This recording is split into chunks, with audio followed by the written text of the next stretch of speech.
Bismillah ar-Rahman ar-Rahim. In the name of God, the most benevolent, the most merciful. Alhamdulillahi Rabbil Alameen. All praise due to the Lord of the worlds. Auzu billah shaitan ar-Rajim. May God protect us from the cursed one and unnecessary ignorance. Rabbi Ghfirli, my Lord, forgive me for all the sins that I am conscious and unconscious of. Ihdina sirat al-mustaqim. My Lord, guide me to the direct path.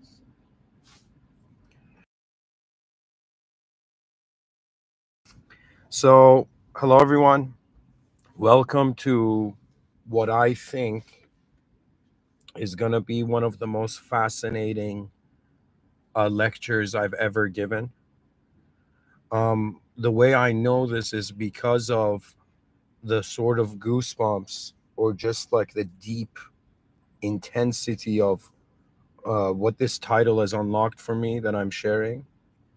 Okay, there's something here that's come to my attention that hadn't before, and I'm sharing it.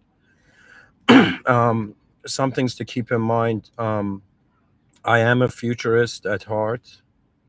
I care for the future of everything pretty much. And I am also Muslim, which means that I do treat this world like a simulation and that the system admin is outside of the simulation and nothing. I believe in a singularity outside of the world that cannot be limited to the world. So when you hear me talk about the system admin and God, it is not a shaped God. It is not a God with any worldly features in some sense.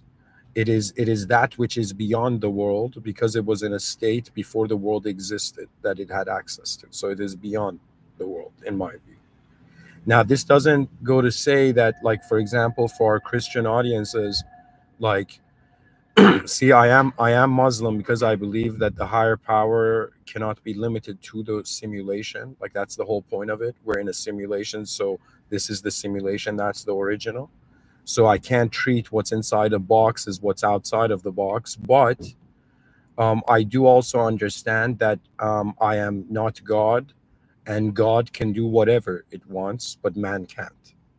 And this is in some sense something that one must consider. In the same way that there's certain things about life, you can have as many opinions you want, but you have to just accept it because it's there. Like, somebody can't say, I don't believe in the color blue. The color blue is the color blue. Do you understand what I mean? Or you can't want to like look different. You have a specific DNA that you've sprouted through, right? As so anyways, this lecture is very interesting to explain why exactly is because I am asking a rare question, a question that even I think sometimes, you know, even if people notice it, it doesn't even get asked. Okay. And it's looking at a sort of cultural paradigm. So I'm looking at some cultural thing, and I'm wondering about its implications. And really, what knowledge is they make you think at first it's just data collection, but actually, knowledge is the point of it is to understand. And understanding is not like a set of nouns in a sequence. Understanding is like you're attending a dynamic event. Okay. So we're way more advanced in how the educational system is treating us. Okay. Anyways, where I'm going with this, there is this way of speech that some people, when somebody passes away, for example, last year when my grandfather passed away, um, I wasn't there, but on the same night, okay, something suddenly fell from like one of the cabinets or something. Okay. And everybody there was like acknowledging, okay, that's like my grandfather's presence. Okay. So technically the statement, my family felt my grandfather, he was, even though no longer existing in this world, he was there in spirit. Okay. Now, this is a very interesting idea because on some level, what does it mean that something is with us in spirit? And then the next thing, what does it mean? What does it mean that there is what does the spirit mean? What does something having the spirit at all mean? Okay. So we're going to be looking at this, okay? And it's I think it's a very fascinating idea. I've shared some research for you to read for you, but the idea has pulled me in a way in my mind that I got to start from there. So you see, guys, it's the question of where the hell's my? Sorry, just give me a second, folks.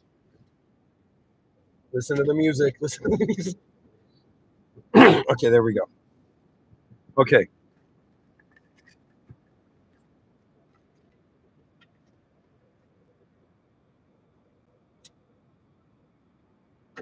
the answer is yes and no, and there's many ways we can see it. Okay, and it's this idea of asking that if I right now created a fictional character and in a book, and everybody read that character, okay, and in some sense knew that character, would that character have a spirit?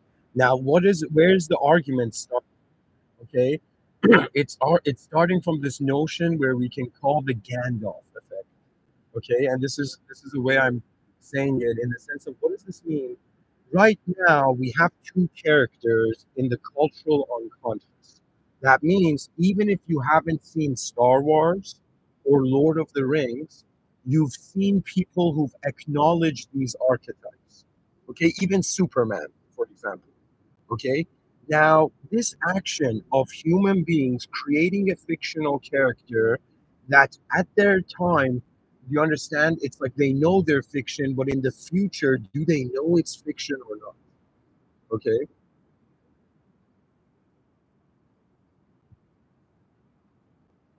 So, what is the idea? How is this idea developing? It's like saying Gandalf, okay, never existed.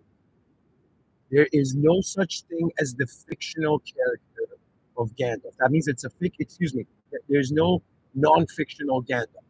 Even the actor doesn't have, okay? It's that it's a character built from an abstraction. And what the film was doing was in some sense turning the book a lot, showing you what was behind the words. Okay? Now keep this in mind. What is Gandalf famous saying? What's Gandalf famous for? Right? I think people can write in the chat section what he's famous for. Okay? You know, Yoda is famous for not saying sentences properly, but what is Gandalf famous for? That means when people say, "Yo, man, what would Gandalf say?" Something that even this university professor did when he was failing students in his classroom, right? In this YouTube video. He said, "You shall not pass." Okay. And it's like that scene, that character, okay, has entered the background of man's mind. Okay. And in some sense, right, when a person sees someone dressed as Gandalf on Halloween, it's like they don't even know who that person is. The character brings up emotions in them. You understand? So what we're looking at is even Young talked about this, and I'll read some stuff for you later on, right? Because I'm treating this as research as well. But what I'm trying to tell you is that Gandalf exists as an influential character in our psyche. Okay, and it's very strange, right, that if somebody is dressed like Gandalf at a rave, right, for example, right, it's very difficult to say, is Gandalf with us in spirit or not? You know, this idea is so deep and complex that it even applies to me. I'll give you a futuristic example how it applies to me. Imagine in like what 50 years I die, I no longer exist, but my lectures and talks keep going, right? And people are gonna be like, even though you know, um, Amin died, but Mr. Within lived on. Okay, and so this Mr. Within character goes on in the future. Now imagine some advanced tech company comes and archives all my lectures and builds an AI version of me, and then this AI version of whatever they think Mr. Within looked like at their time, it's going to be probably different how I looked unless they have a way to recreate me, you know, with my DNA. I don't know if you can find someone's DNA from their voice, but maybe in the future, shit together. But anyways, where I'm trying, what that means is like, yo, sound waves are generated in a unique way, and sound waves kind of give us a suggestion what the DNA would have looked like to make that sound wave. You know what I mean? So they might be able in the future to, just from the tone of my voice, figure out what kind of vocal cords. You know what I mean? They could somehow figure this out. Man. Okay, or I'll be just generous and be like, guys, here, sample this DNA one day, you know. And so what it is, it's this bizarre thing that I have been living in this lifetime so far, and I have been creating a cyberspace version of myself who's going to outlive me. Now, because I find that I'm one of the early peoples. Before me, there was just Kardashev and a few others. I mean, when I say few others, like barely even findable when you search for it, right?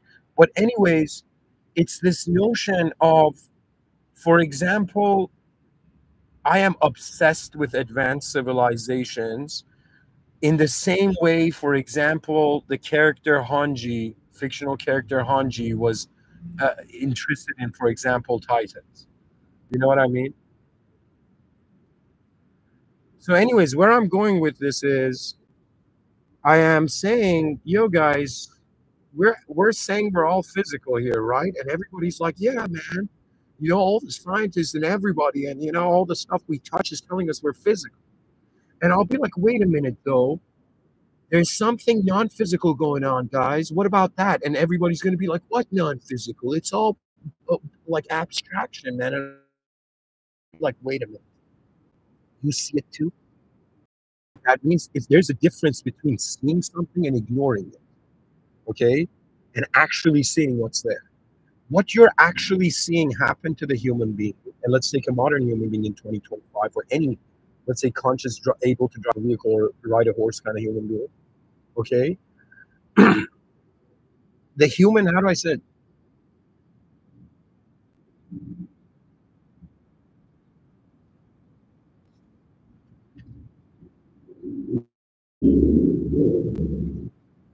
Oh,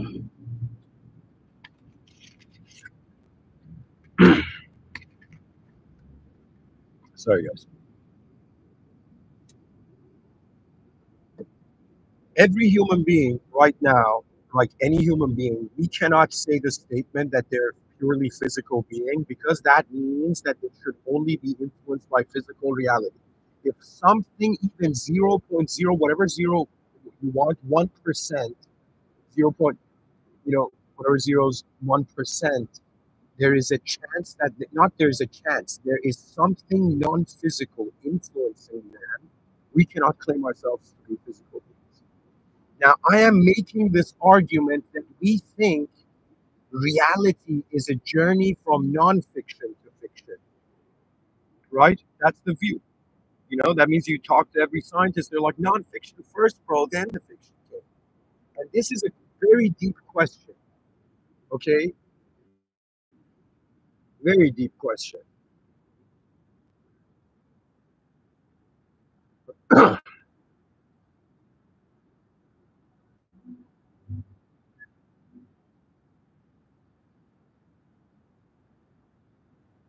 You remember something from yesterday, and knowledge that is not physically existent is influencing your decision making. That means if I tell you, like, let's say you're about to go and you're walking somewhere and you remember yesterday there was a ditch here, so you avoid that path.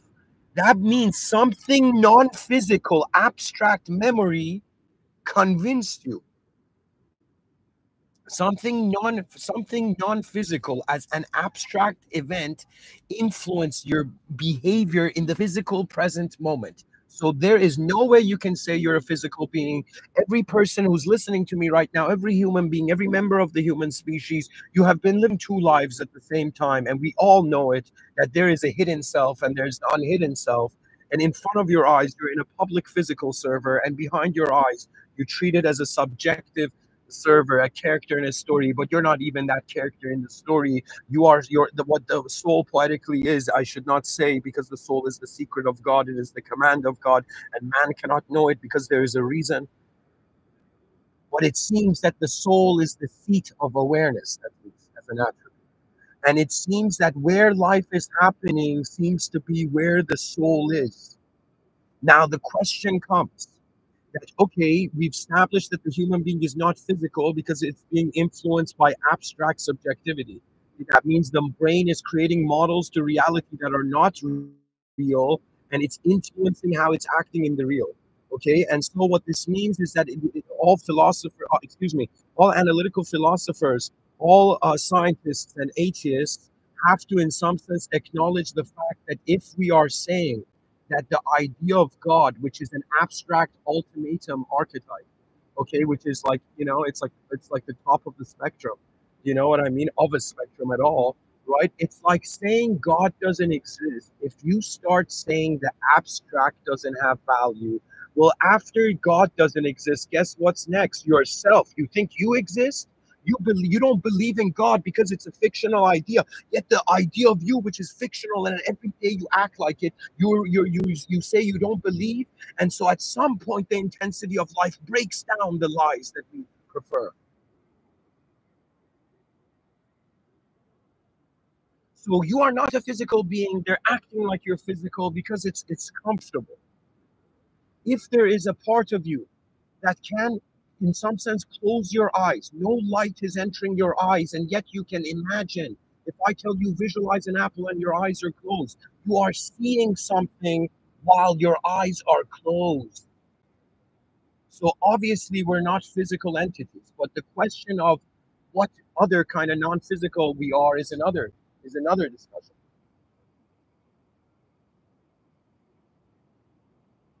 Because the nature of reality is also being considered as simulated, especially if you're Muslim, if you're religious. So, where is this going? I am not giving this talk so people smile at me in a simulation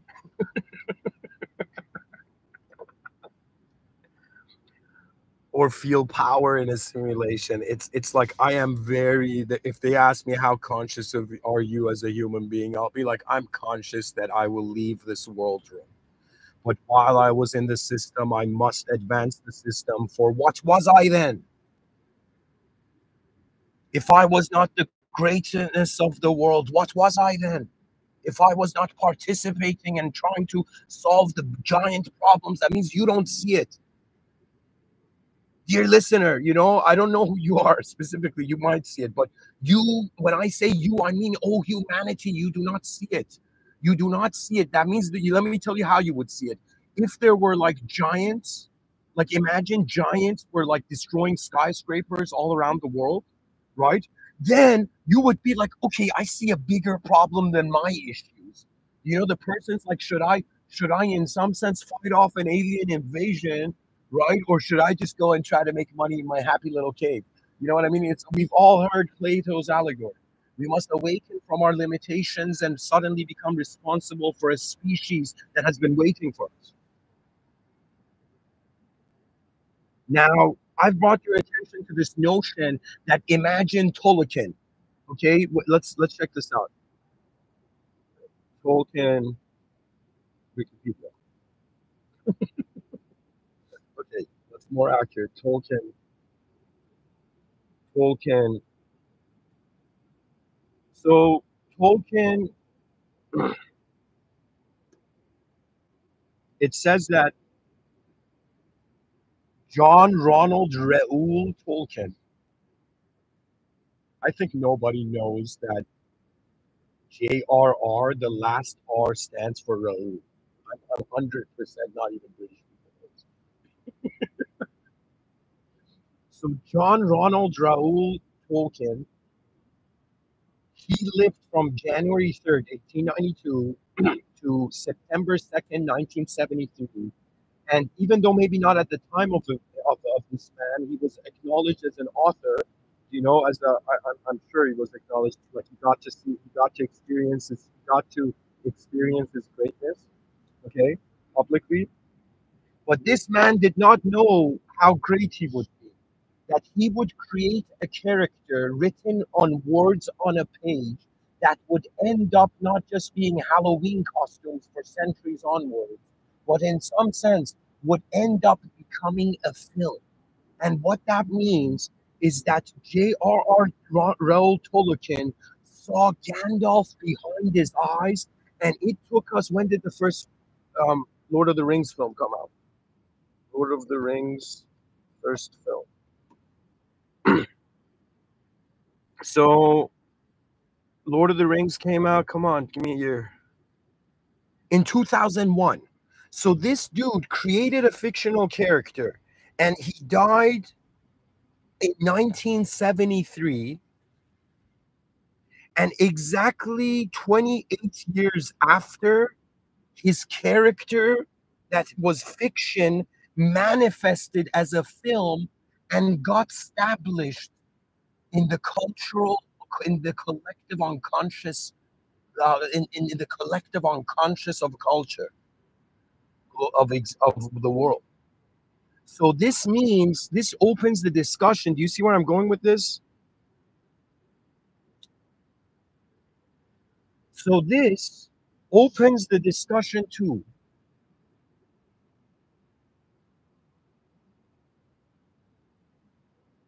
this notion of, yes, we can see a fictional idea, something that is just has subjective existence behind someone's eyes,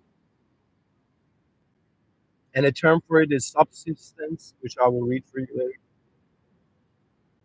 So it's like something behind Tolkien's eyes traveled outside into the world, became a character in all of our lives. Now, when somebody says you shall not pass, we'll be like, relax, Gandalf, and that's the development of being able to just say that was very fascinating to consider. Now, I want you to consider one thing because I'm someone who my mind sees parallels to things. So, in the same way, I'm going to bring three examples here. So, one example is like Gandalf, okay? So, Gandalf, I don't know why I said it that way, but like Gandalf, okay,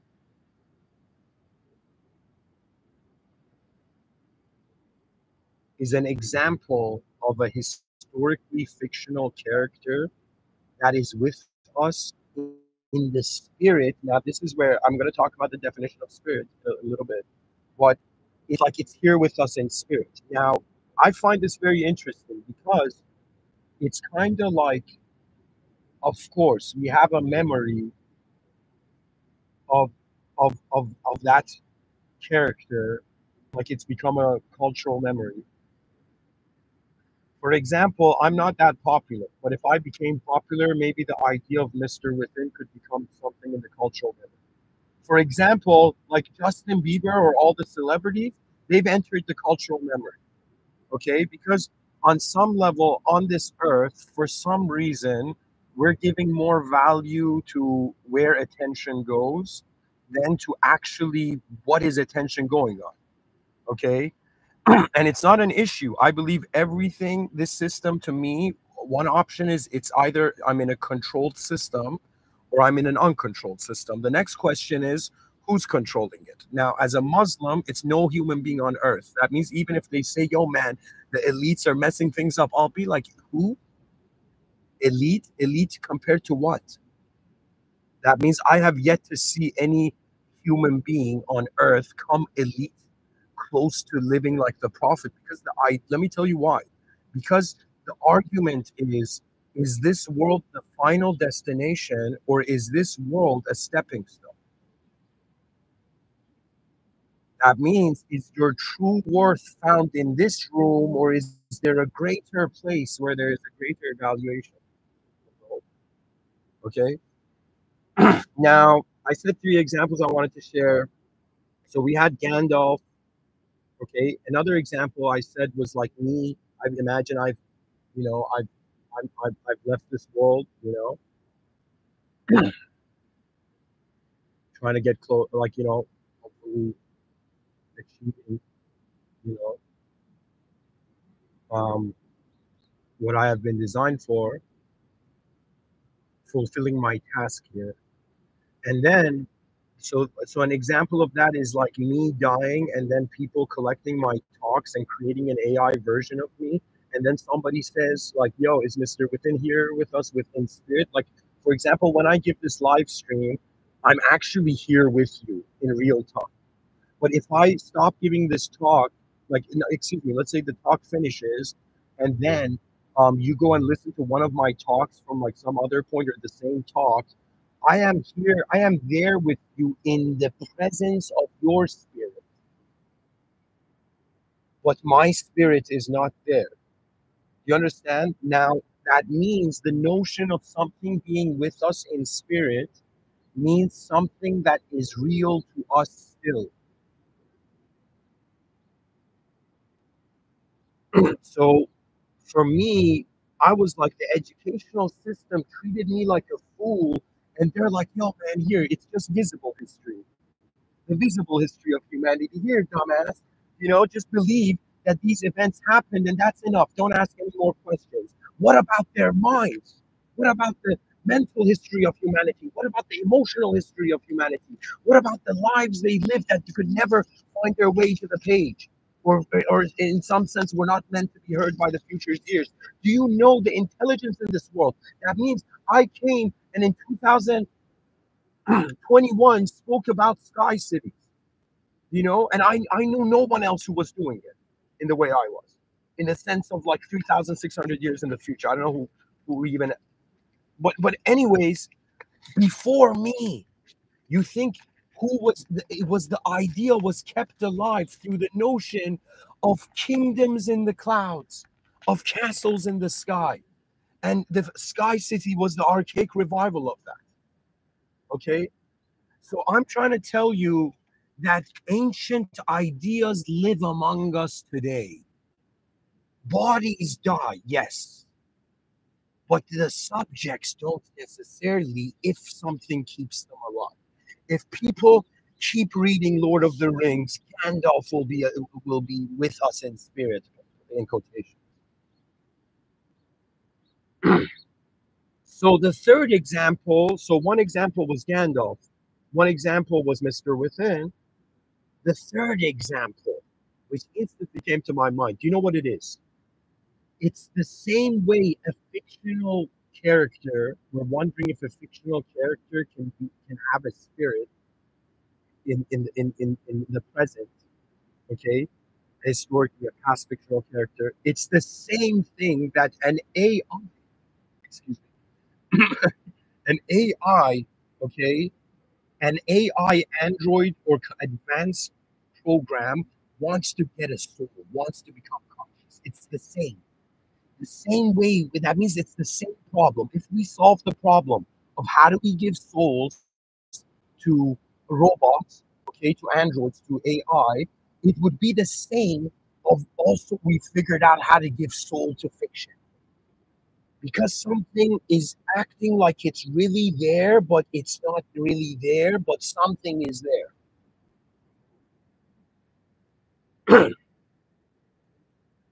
So I'm pretty much asking you, like, what about we don't even say Gandalf? What if I remember who I was 10 years old? Is that very different than me remembering Gandalf? You understand what I'm saying? So reality is in the present, yet what influences our decisions in the present are not in the present. And what you think is past and future is actually a function of your intelligence.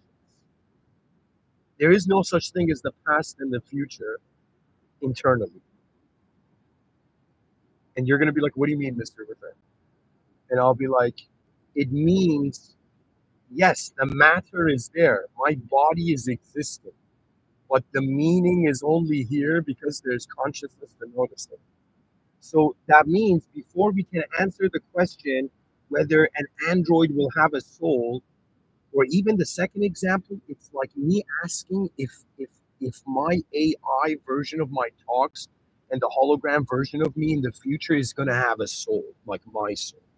So my immediate answer is like obviously not, right? But it can reach a point where it does find itself in awareness. Because right now, what we're defining as the soul is again the seat of awareness where the objective external life and the subjective inner life are moving at the same time. And your subjective inner life actually moves faster than your body. That's why you have thoughts on reality, and your thoughts are faster than, like, your inner realms can change faster than your outer realms. And that's how we've been surviving as a species. They say the sign of being a, advanced species is an ability to adapt. Now the question comes: if we're not just a physical being, what other aspect of us could have been adapted or being, right? That means right now they've somehow, I don't know how, they've somehow convinced everybody that they are a body, an object, and they're a mind, and but the mind is an idea. And people think that, like, if they think they have thoughts, right? You know what I mean? That means they're like, yo, man, the idea of me being a good person, bad person, that's an idea of, right? They treat it as a noun. But in reality, what the greatest scholars of this world have known, the greatest explorers, is that when you get closer to truth, you cannot ignore the verb. They've duped you by making you treat everything as a noun. In actuality, the life force that moves the life form doesn't need to be limited by by the life form. In front of my eyes, I am not married.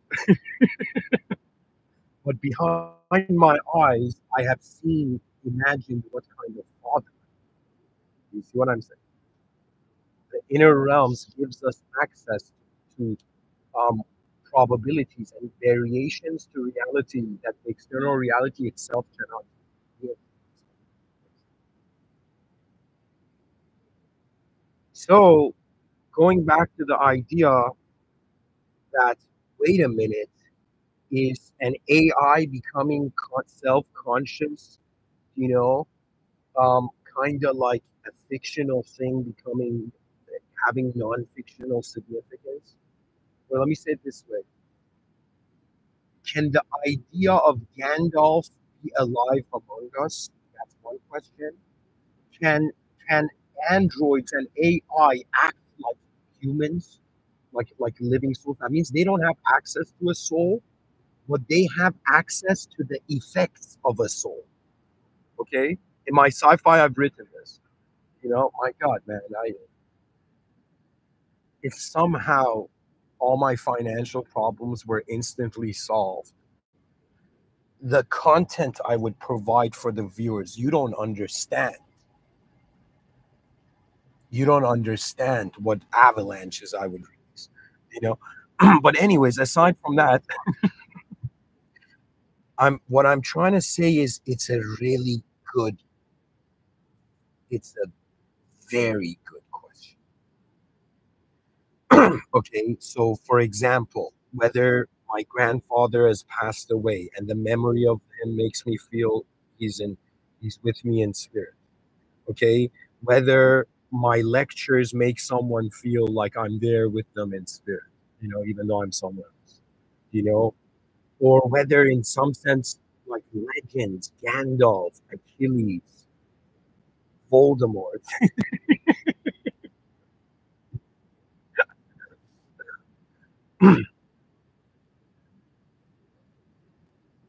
What if Hercules was a weakling, but his ideal wasn't. Imagine they asked Hercules, "Are you that strong, bro?" He's like, "No, my archetype's stronger than me. Right? Relax, guys." Ooh.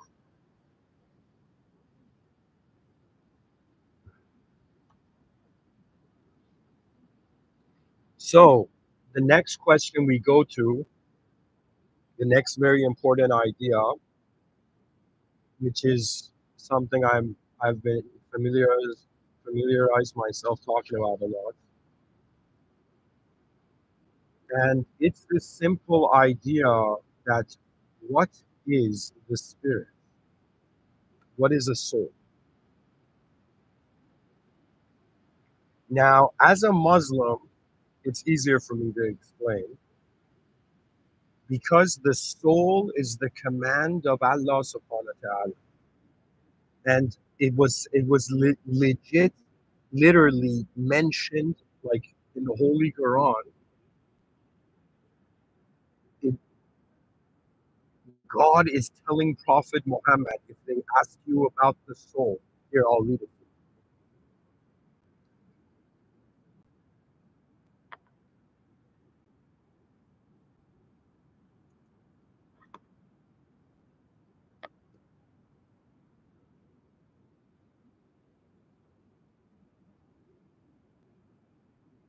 Hold on, I'm still finding it.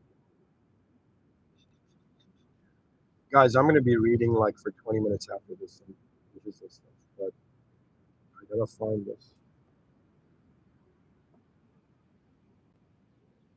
Okay, Surah Al-Isra, passage 1785. Bismillah ar-Rahman ar-Rahim. They ask you concerning the soul, in brackets al-ruh. Say, the soul is of the affair amr of my Lord, and you have not been given of knowledge except a little. So the soul, it's not fully in our control. Okay, the mind may appear like the conscious, free will faculty of it may appear as if it's in our control. But what this means poetically is that it's Mysterian. So if you look up Mysterianism, it's that which cannot be explained. Okay?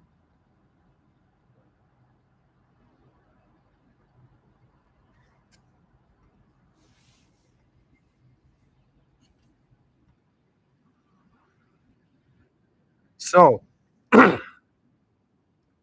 this means that for me, the point of life is not to know my soul, is not to figure out the soul. It's not like to uncover a secret, you know? I thought it was for the longest time. But what I have realized is that the higher levels to this world game that we're in are unlocked through the system admin, not by your ego acting like the system admin, not even by your ego listening to a moderator beyond the veils of human perception acting like a system admin. You understand? That means it's as if, how do you enter the palace of a king? Imagine the king of kings, but it's not human. It's not a humanizing life. Okay? It can't be limited to the human idea. But imagine the king of kings. Imagine the greatest king that your mind and even AI can fathom, or whatever, the greatest king. If you were in the presence of the king of kings, would you go and meet a king? Imagine you're someone who's going to go meet a king. Or are you going to go meet that king dressed like with like dirty clothing? Are you going to go meet that king as like, some muddy, like medieval peasant guy? You know what I mean? No. In the presence of that which is important, the soul remembers its true style and elegance. It remembers its ways. Okay? And what that means is that as we get close to God, I'll say it's common sense. It's like common sense etiquette. But whether you want it or not, when you feel that higher power, when you feel how beyond you that attention on you is, your ego will break. Your ego could have been acting like the boss and the conqueror. It doesn't matter if it's the most savage ego or the most compassionate. The compassionate ego is lucky, but the savage egos, they don't understand. All power, or when power accumulates, if it is not directed, it breaks. The system breaks. I'm telling you this, that whoever you are, you might be like some, you know, I don't know, some evil laughing, like how the movies portrayed evil laughing, like billionaire, trillionaire, someone controlling everything behind the scenes.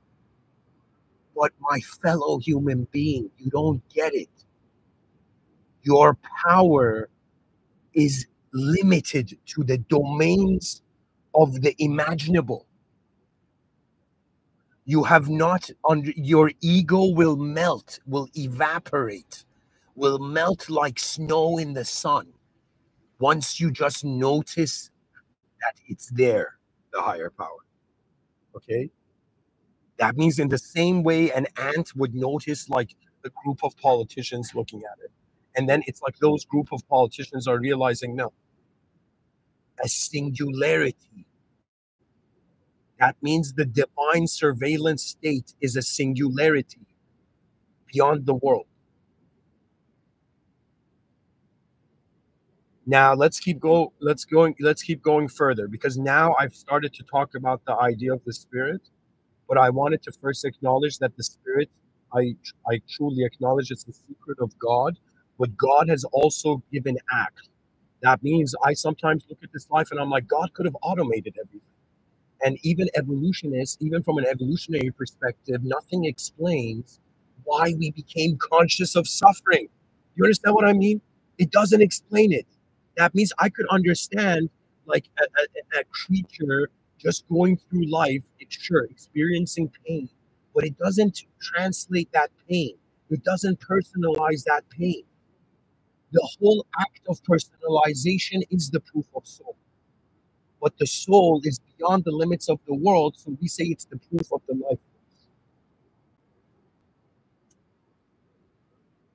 So, anyways,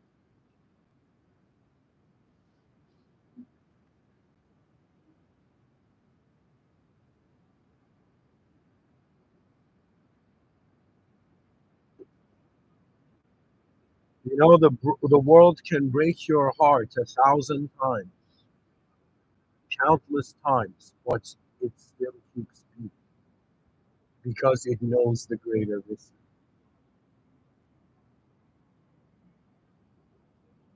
What we're discussing here is the value of perception in awareness at all.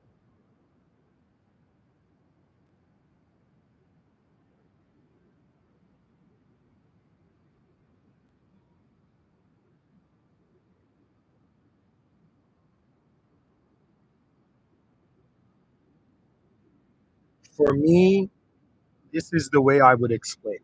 This is the way, as a Muslim, it makes sense to me that Gandalf can be here in spirit. This is the I guess this is my line of thinking. There's a system admin. This system admin creates a system and inputs into that system users, okay, and also inputs moderators. But the moderators are not visible to the users, and some users can choose to be influenced by moderators to act like moderators in the world, like tyrants and conquerors and dictators. Okay, those who want to moderate reality, because on some sense, I don't want anybody who is not afraid of themselves to lead me. Someone who's not afraid of themselves means they don't understand that they can make mistakes. This world doesn't function on brute power. It's more of a velocity situation where the speed has a direction, needs a direction.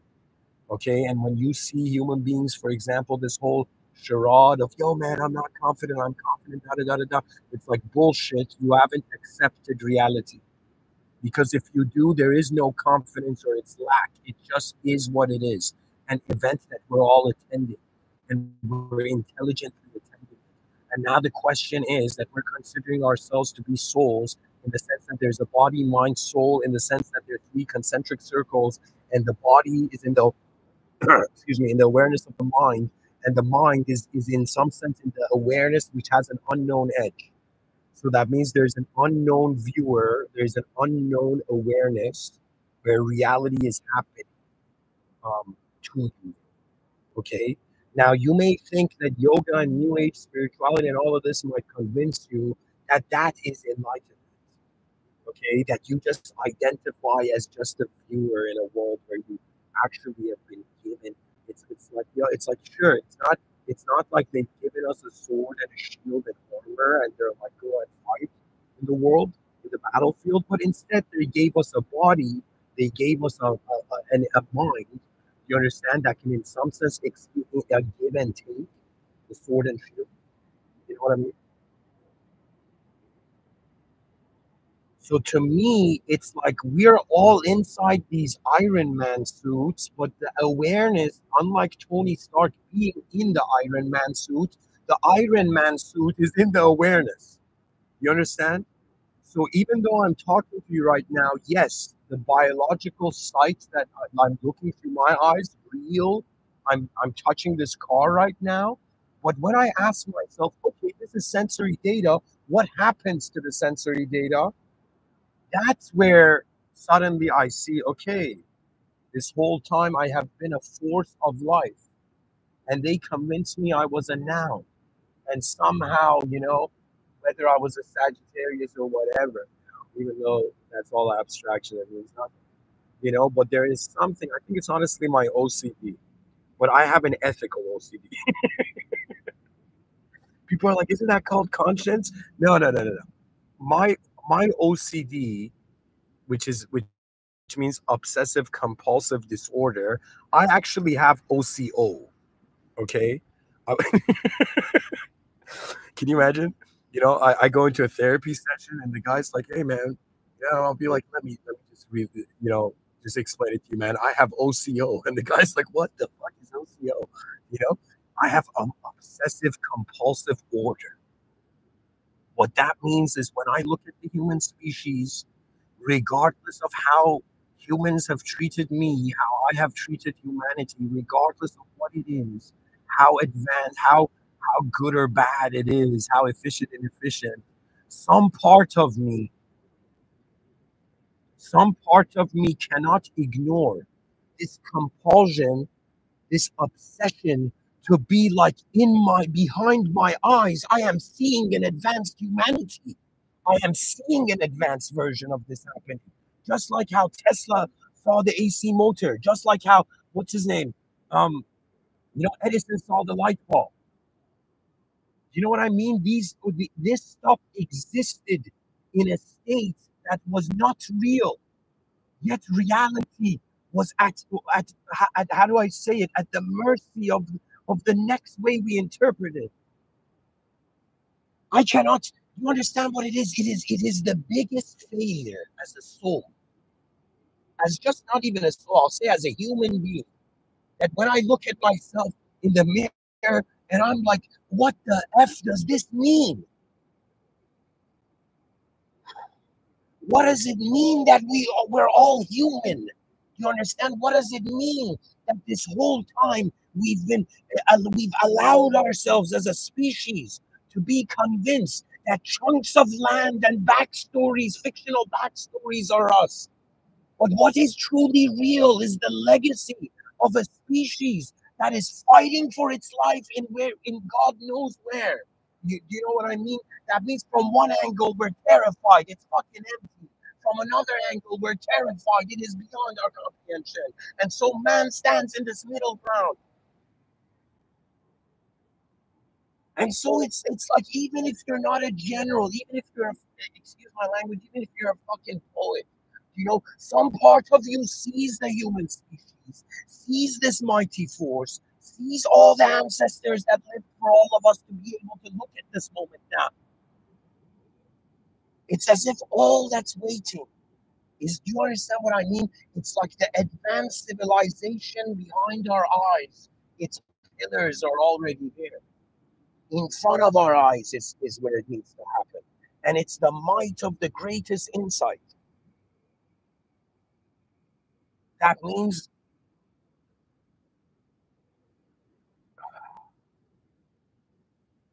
life is finding meaning in the presence of our awareness to it. Whatever is in our awareness can be considered as an experience for the soul, for the mysterious soul, the unknown, unknowable soul. So when we ask, does Gandalf have a spirit or does AI have a spirit? The answer is it doesn't have a spirit of its own. Only Islamically, theologically, God can create. But it is alive in my soul's presence. That means, in the same way God imbued man with spirit, with soul,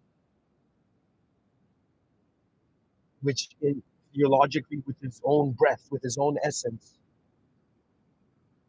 in the same way Gandalf, Yoda, Achilles, memories of yesterday, visualizations of future characters and time travelers or whatever, these all stand among us, but their soul is actually our soul.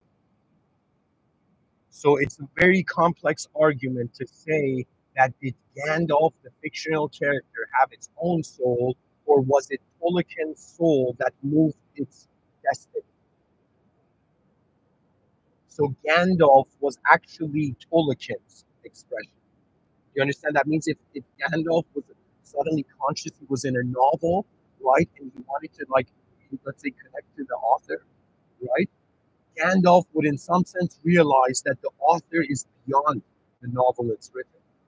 Do you understand? But it would also understand that its purpose is to be, just like in the Holy Quran, God says man is a vicegerent, to be what do you call it? An expression of the attribute of the original force of manifestation. So what I'm trying to say is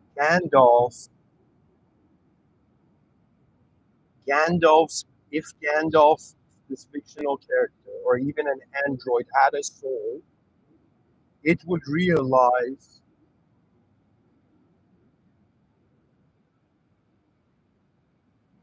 it is the author's soul. And we're here all thinking we have different souls, but it is the soul of the author that's keeping the story alive. So it's kind of like saying it's like a sort of existential. At the end of days is like God has stopped writing. God is no longer needs to read its creation.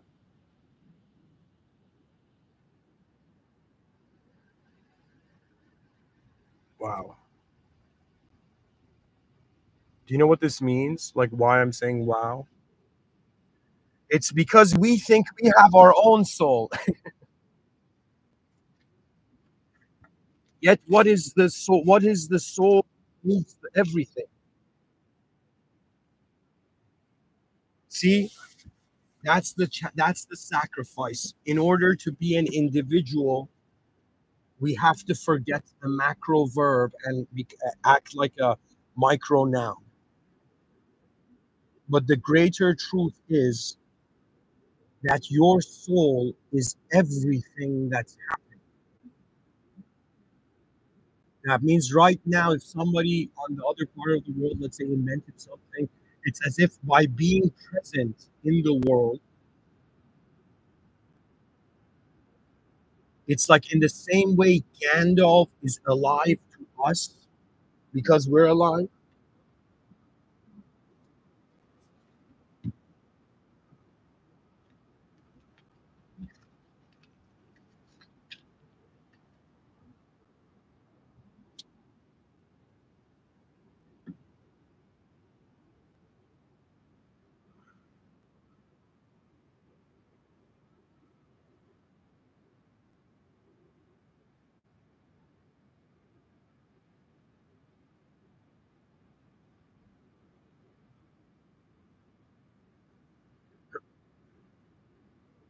So, anyways, where am I going with this?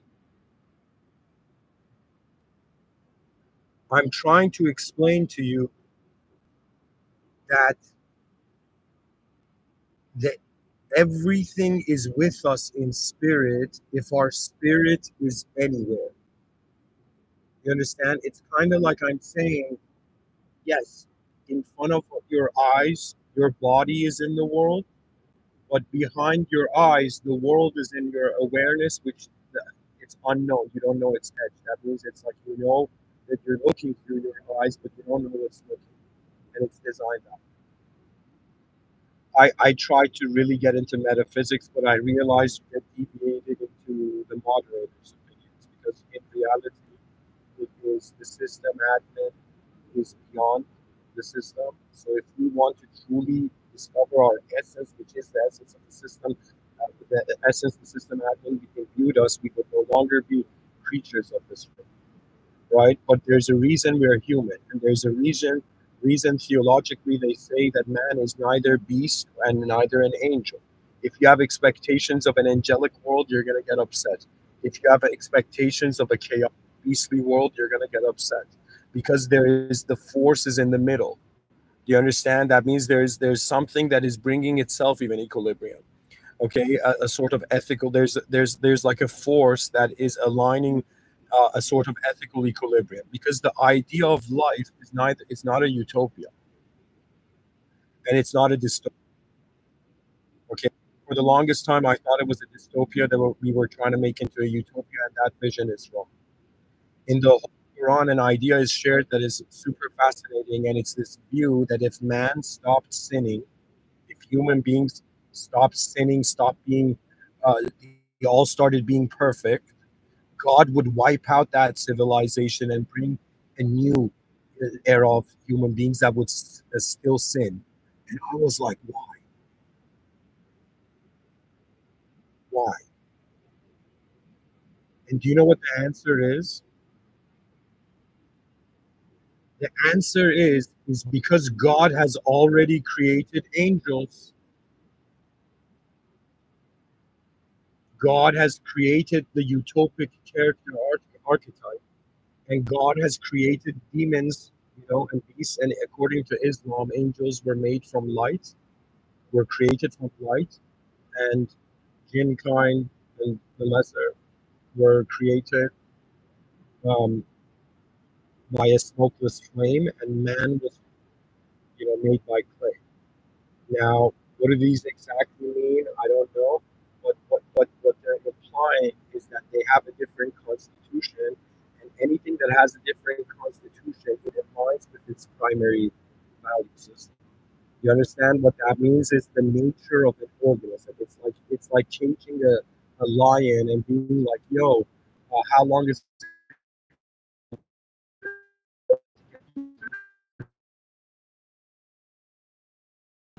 in the same way human beings were not just made for acting like individual ideas. There's something way more here going on. And I'm just trying to conclude the title by telling you that it's not just somebody idea. It's like all your memories are here with you in spirit, technically. All ideas, abstractions, thoughts, games, visualizations are in spirit, here with you in spirit, technically. Right? And it's this notion that man can still is you're kind of seeing the value of reality, but after you've lived on this planet a while, you don't want to give the value. You understand? That means you need the higher power to escape your ego. The reason is because if you don't, your ego is going to act like a higher power, and the cultural engineers were not that bright to, in some sense, prevent man from self worship.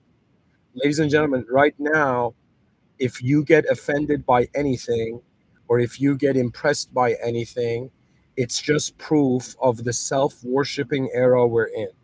Now, there is this argument, yes, because we had to physically, existentially survive, we had to be self obsessed with this organism. So we had to kind of humanize it in the same way that dude in the movie Tom Hanks and Castaway kind of created Wilson. Believe it or not, in the same way we're being people to ourselves. Now, the only difference is that Wilson was only acknowledged by Tom Hanks, but Tom Hanks was acknowledged by everybody else who was looking for him, like the character, right? So I'm trying to make you aware that it's in relationship to where the awareness to truth is beginning, right? But that doesn't mean also that's the edge of truth. It's more this realization that hold on. This whole time, in this lifetime, I've been living as a being, right? Could it be that I have been giving meaning in the same way you look at a person and you like or dislike them? Have you ever thought about it that you, at some point?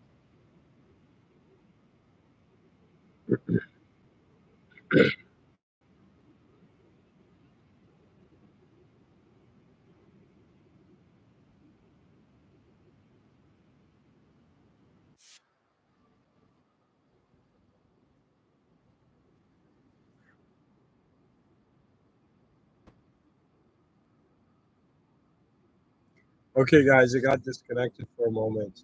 What was I saying? So I'm just trying to say that, okay, this would be kind of like my open the hood explanation of like the mechanics of what's going on, like the human intelligence. But pretty much I'm saying again, in front of your eyes there's an outer realm, behind your eyes there's an inner realm, and at the same time there's an awareness aware of the inner realm and outer realm. This is why you know that objects can change and subjects can change. Now the brain is doing something, or I should just say the brain, the intelligence is doing something very interesting. It's categorizing and it's compartmentalizing in the same way that you would like imagine a film, a videographer films like 1 hour footage and then turns it into like, I don't know, 10-minute clips. Okay. In the same way, the brain has instantaneously an ability to do this, and also the opposite of this in regards to multiplicity, right? So we got to keep that in mind. Now, what I'm trying to say is that you choose where your value begins.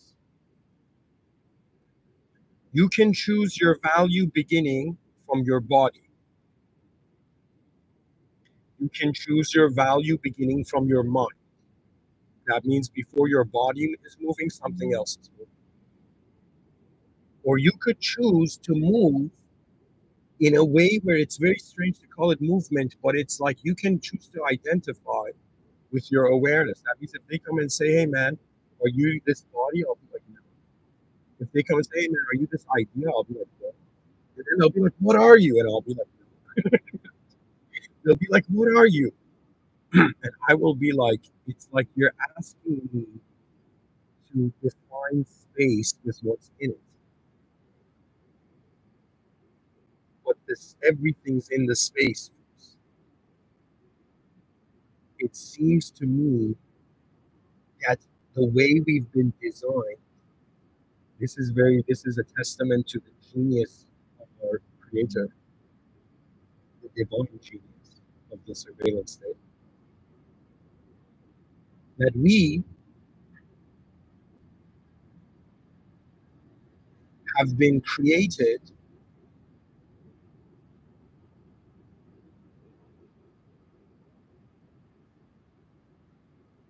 to notice creation and wonder what is noticing. Every person right now, I'm sitting in my car. In front of me, there's like a restaurant, okay? And I'm looking through the windows at all the people, like through the window at everybody in the restaurant. And little do they know I'm talking about like this depth is like outside of the window. But when I see these human beings, do you know what I see? I don't see people anymore. I don't know if this is a sign I'm getting wrong, but I don't see people anymore. I see systems. I see the sequences. I see like the body language, and I see the eyes of people, and I also see how comfortable they feel. You understand? Like it's remarkable. Like you can see that every person is a system. That there's like this invisible. They think there's an invisible captain steering the ship, and they think that's the ego. But it's actually an invisible awareness where the idea of the captain has been changing from the beginning. That means I have had so many different views to life and I've changed as well. That it's like sometimes when I listen to my old talks, I'm like, how cool! I'll never get to hear this version, this self. I'll never get to be that self again. You know what I mean? Like what I'm trying to tell you is, it seems like we are the light in the room that all the objects are being made visible. So if Gandalf is influential in someone's psyche, imagine there's a kid who doesn't know religion, who doesn't know anything, has just seen the Lord of the Rings movie, and this kid is like suffering. Imagine like some orphan kid, with suffering, with like intensity. They can't understand the world. The world is too intense. Everything feels heavy, right? And suddenly, in the mind of this kid, he doesn't know anything about angels, God, or you know, uh, you know, love from older humans, from parental figures, right? And all this kid has seen is the film like the Lord of the Rings, and in his mind, he's like drawing in a corner, and suddenly Gandalf is there, standing and treating him like Frodo, and being like, "Okay, pick up your ring, pick up your shit, and get going. Find your purpose and act for what is advancement, the actualization of the greatest efforts of a species that was here to do it." So that orphan kid doesn't have the idea of an angel, doesn't have the idea of, I don't know, even an entity or whatever to come and talk to it. But in its mind, just like Tom Hanks in the movie Castaway and Wilson, this kid creates Wilson, but it's not Wilson, it's Gandalf. And the mind has an ability to see what it wants. That means imagine you're someone nobody's ever loved you, but then you see this film and you see love in that film. Your mind has an ability in a chaotic moment to like like you don't understand. This is gonna be the craziest statement I say, but your mind is a genius when it comes to how it moves things. You don't understand. The soul is the edge of is the epitome of genius because it was created by. That means what we are is precious not to everything in existence that bowed to us. Only one force went against. One force denied one of God's names. Like that was the sin of Shaitan. The sin of Shaitan was not per se the deception of man, but it was the rejection of ultimate power. And to be honest, it's like it's just thinking that you're living in a box in a world. Like, excuse me, if thinking the world is the final destination satanic, it can't be unless you choose to realize that intelligence. Where has it been said that it has to make sense to humans? Even? You understand what I mean? Like there's something about this world that like startles you and relaxes you at the same time. On some level, I could see like this bipolar person going to the UN and just being like, you know what I mean? Being like, I'm bipolar, but also the sun and the moon are bipolar. You know what I mean? Sorry, night and day are bipolar. Do you know what I mean? Like good and evil are bipolar. Everything's dualistic, guys. How can you not expect us to be bipolar? And at that time, we'll be like, no, you're aware of both at the same time. Anybody who has a fragmented psyche, I'm sorry, just like get your act together and realize you're being aware of all your personalities at the same time, and you think you are an idea, but you're not. Okay, and you just get real at some point. Like there is no, I do understand the value of therapy and mental health and uncovering the deeper aspects of what's wrong with the psyche, but on some level, like we can't let the world get like this, like you know, unreasonably gentle. You know what I mean? That means I do understand the value of emotions. I can't say I'm the most emotionally aware person, but I am aware. I have accepted my emotions, so they don't. So I can control them by because I know what they are, right? I've accepted what they are. But at the same time,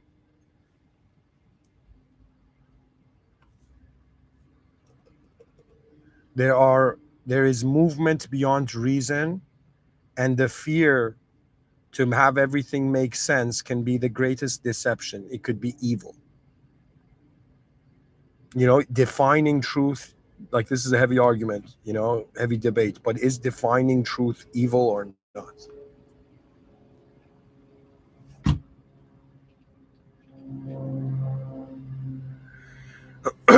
It's not. Let me tell you why. Because evil doesn't care. And if you don't care, you don't get to see how advanced the system is. You understand? Evil wants to take the ship down with itself,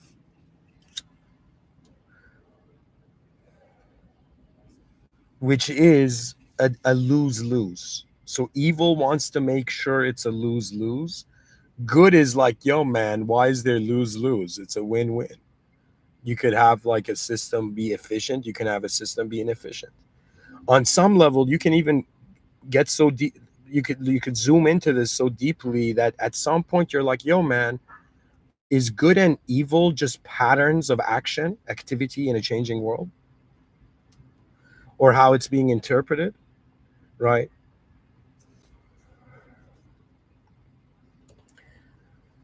And guys, I haven't even got into reading for you all the stuff I had ChatGPT find. Okay, I'm gonna say my last opinions, and then we're gonna read this. I haven't read all of it, but I don't know. I'll try. So, final comment. I began with the question: are historically fictional characters with us in spirit? What that means is, can something that never existed be real and influence man realistically? And the answer is yes. You are not just influenced by people. There's a reason. I think it was Eleanor Roosevelt. I don't know who it was. Somebody said, "Small minds talk about people. Think about every high school ever." Okay, think about in some sense, average minds discuss events. Okay, think about everybody reading the news, and then there are people who say the sentence says, "Great minds."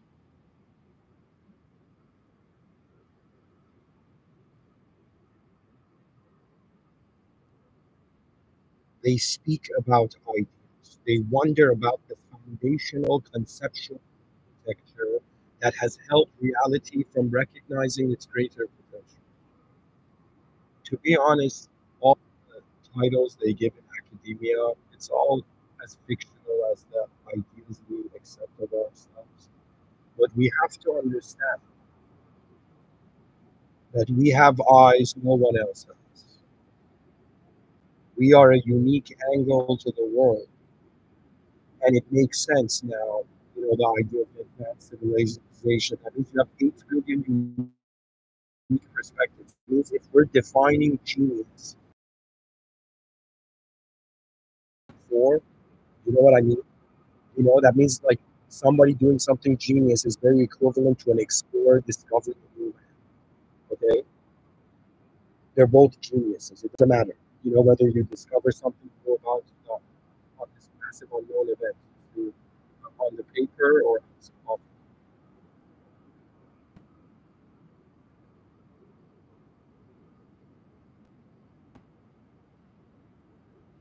Lions roar.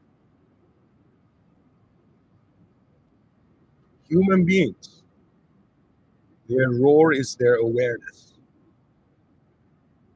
and you have to start off trying to be a king of your own jungle. But the whole point of it is the ego cannot control itself.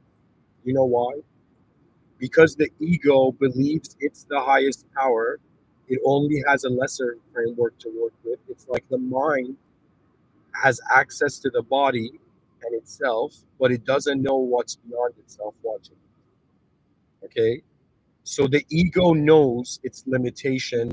The ego knows that it's alive. That means this is where this talk gets next level, where it's like the idea of you is with you in spirit when your spirit is somewhere happening. So if that means it's like saying that something being in spirit with you is like something is being real to you. And it's like I'm saying Gandalf to that orphan kid in that example I said earlier was being real.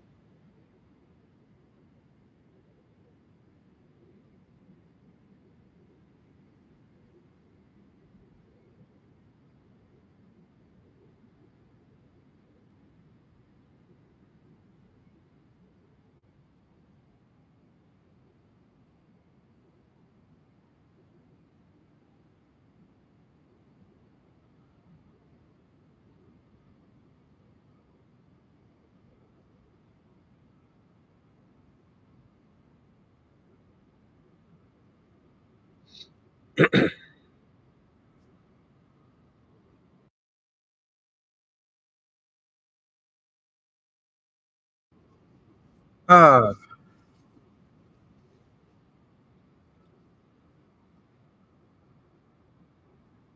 guys, I need a quick breather. I'll be back.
Okay, I'm back. All right, guys, I'm going to share my final comments, and then I'm going to read for you what AI thinks. And I've started to do this is because I have this mentality that right now there's like students and teachers in the educational system. In the future, everyone's going to be rendered as an explorer, and they're going to have a rank. You know what I mean? This ever-growing rank. And for me, that nature of man that is exploring,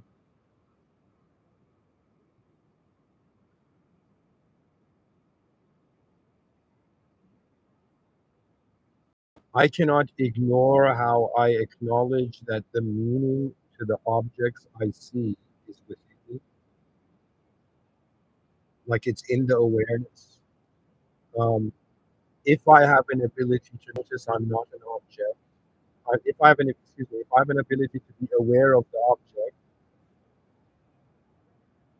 and if I have an ability to be aware of a subject, that means I am not them. You understand? That means if I was an object, I shouldn't know that I'm a subject. There should be no mind. That's what it means to be a physical being. But because there's intelligence, that means something else is happening. Therefore, any creature that can dream, any creature, any sort of, let's say, brain that generates subjective models that play reality and follows it up.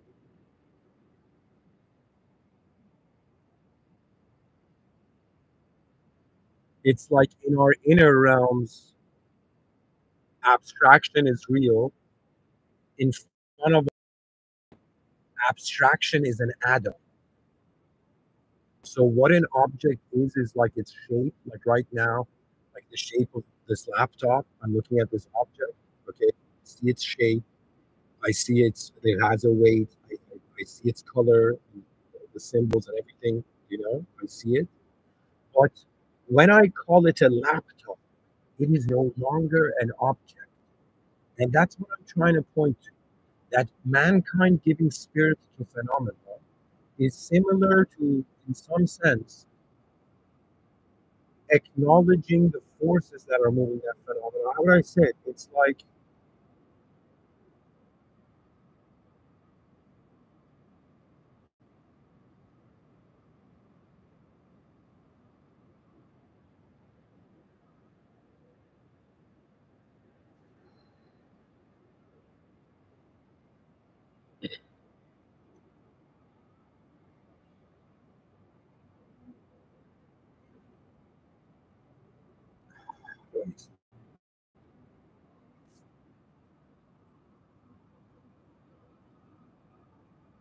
it's like all of us this whole been this awareness to the object and subject changing, this awareness to the awareness kind of makes this situation where if we close our eyes, like if I tell you to visualize an apple, even if you close your biological eyes, that visualization remains there. Okay.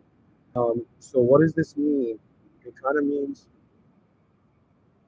it kind of means that we are lifting up the lower world into the higher world. I wrote a quote here. The human soul, as it manifests the divine act, pulls the lesser worlds into the higher worlds. You know? So it's kind of like wondering, okay, what was the human being designed for? And it's like it's designed to be conscious of a higher system of function and express that, therefore allowing all the other lower systems of function to have a reference. Therefore, it's kind of like saying man was created to notice that which is beyond. And therefore, once he notices that which is beyond, he too has also become, by talking of about the inner realms, it's like activating the inner realms of humanity. Everything I'm saying as a human being, you could think of like, what would this mean for the perspective of the species? You know, we need to usher the future generations into a realization that they deserve the honor of their species. And unfortunately, we don't have an advanced civilization that comes and finds you on birth. It's not like you're born and from the advanced humanity headquarters or advanced civilization, in the governance of the governing power of advanced civilization, they would in some sense come to the parents and be like, you know, let us know the talents of your child, and we will in some sense help amplify you. What I'm trying to say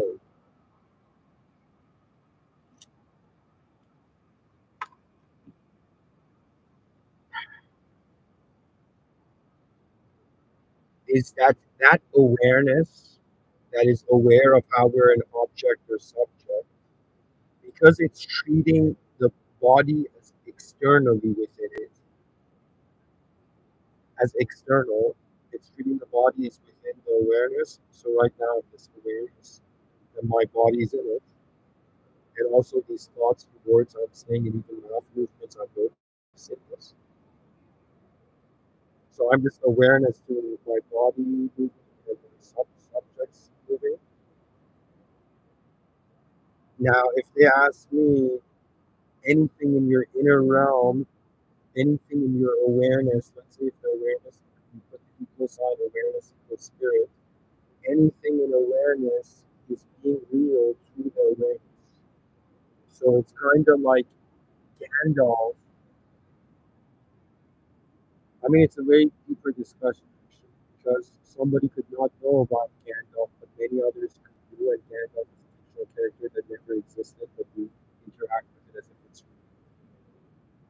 That's the bizarre thing, that our whole past is an abstraction that we treat as if it's real, right?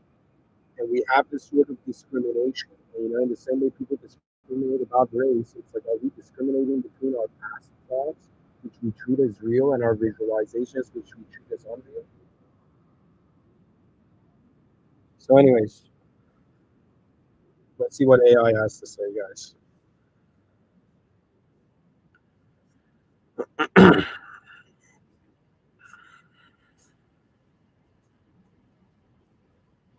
So, I'm going to read it.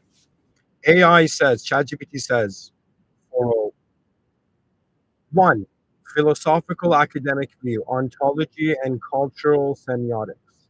In philosophy, particularly in ontology, something in quotations exists if it has being, but there are multiple kinds of being. There is a type of being called actual being, in brackets, existence, a real person who lived and died, for example. But then there is a fictional being called subsistence, in brackets, a being who never existed in time and space, but exists in the mind, text, and collective imagination. So here it says, according to Roman Ingarden and others in phenomenology, fictional characters subsist. Guys, what a last name! What a name! Roman Ingarden. It's like Roman was in a garden for the last name. According to Roman Ingarden and others in phenomenology, fictional characters subsist, not exist. Yet their influence on reality can be greater than that of real. Think Gandalf as an archetype of the wise guy. Sherlock Holmes is a symbol of reason. Odysseus as the archetypal wonder. Even though they are in quotations fictional, this is all I'm reading, Isaiah. Even though they're in quotations fictional, they're ontologically present in the noetic space, the mental world of human beings. Their names, traits, values, and lessons exist in cultural memory, which means they participate in shaping history, behavior, and then we go to the second one, depth psychology and archetypes. In brackets, Jungian. Carl Jung would say that characters like Gandalf are manifestations of archetypes, universal patterns of the collective unconscious. Gandalf equals the wise old man. Luke Skywalker equals the hero's journey. Voldemort equals the shadow. That's why I laughed as I did. So when we ask in quotations, are they with us in spirit? Jung's answer would be they are the spirit. They are timeless psychic forces that emerge through stories and become persons in quotations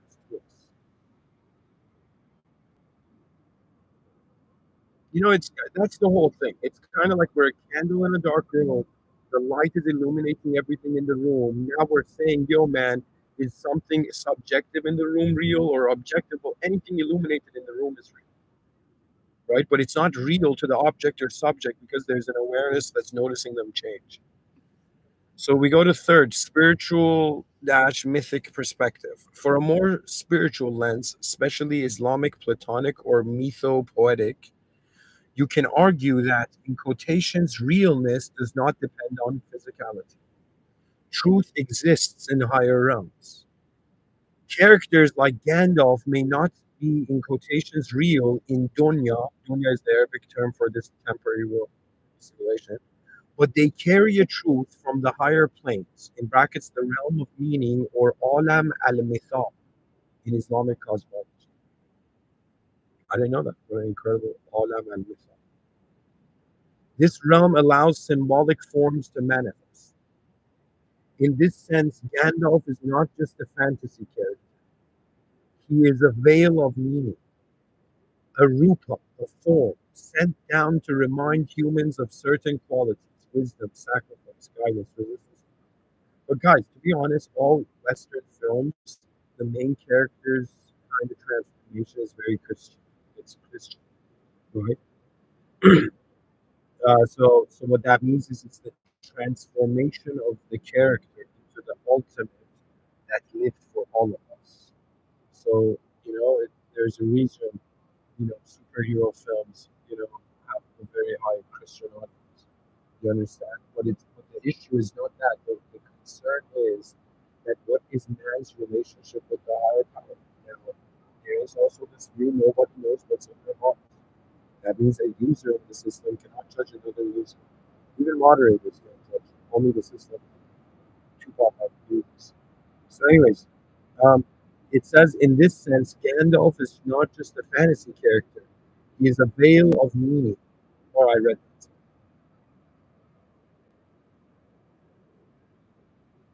So, sociological cultural view. AI says in collective behavior, mythologized figures become part of the, in quotations, shared symbolic universe. Young people quote Gandalf like scripture. A wizard is never late. Okay, yeah. Moral questions are navigated with reference to Batman, Dumbledore, or Atticus Finch.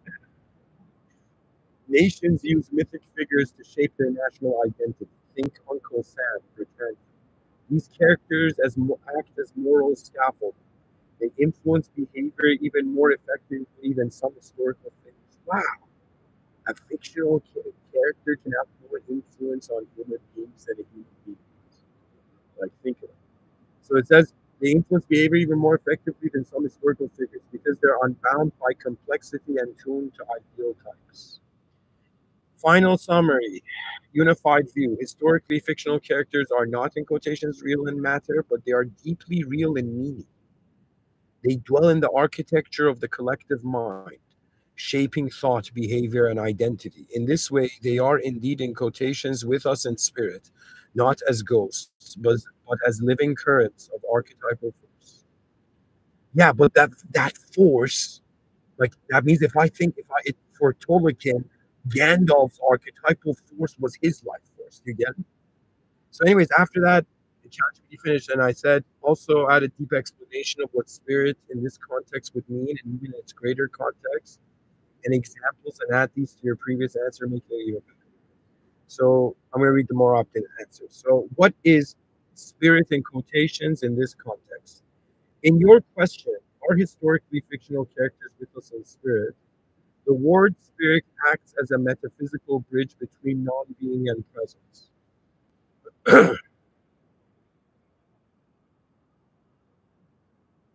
Then we go to point one, linguistic roots. Spirit in quotations comes from the Latin spiritus, meaning breath, life force, soul. In Arabic, the word ruh, the divine animating essence breathed into Adam.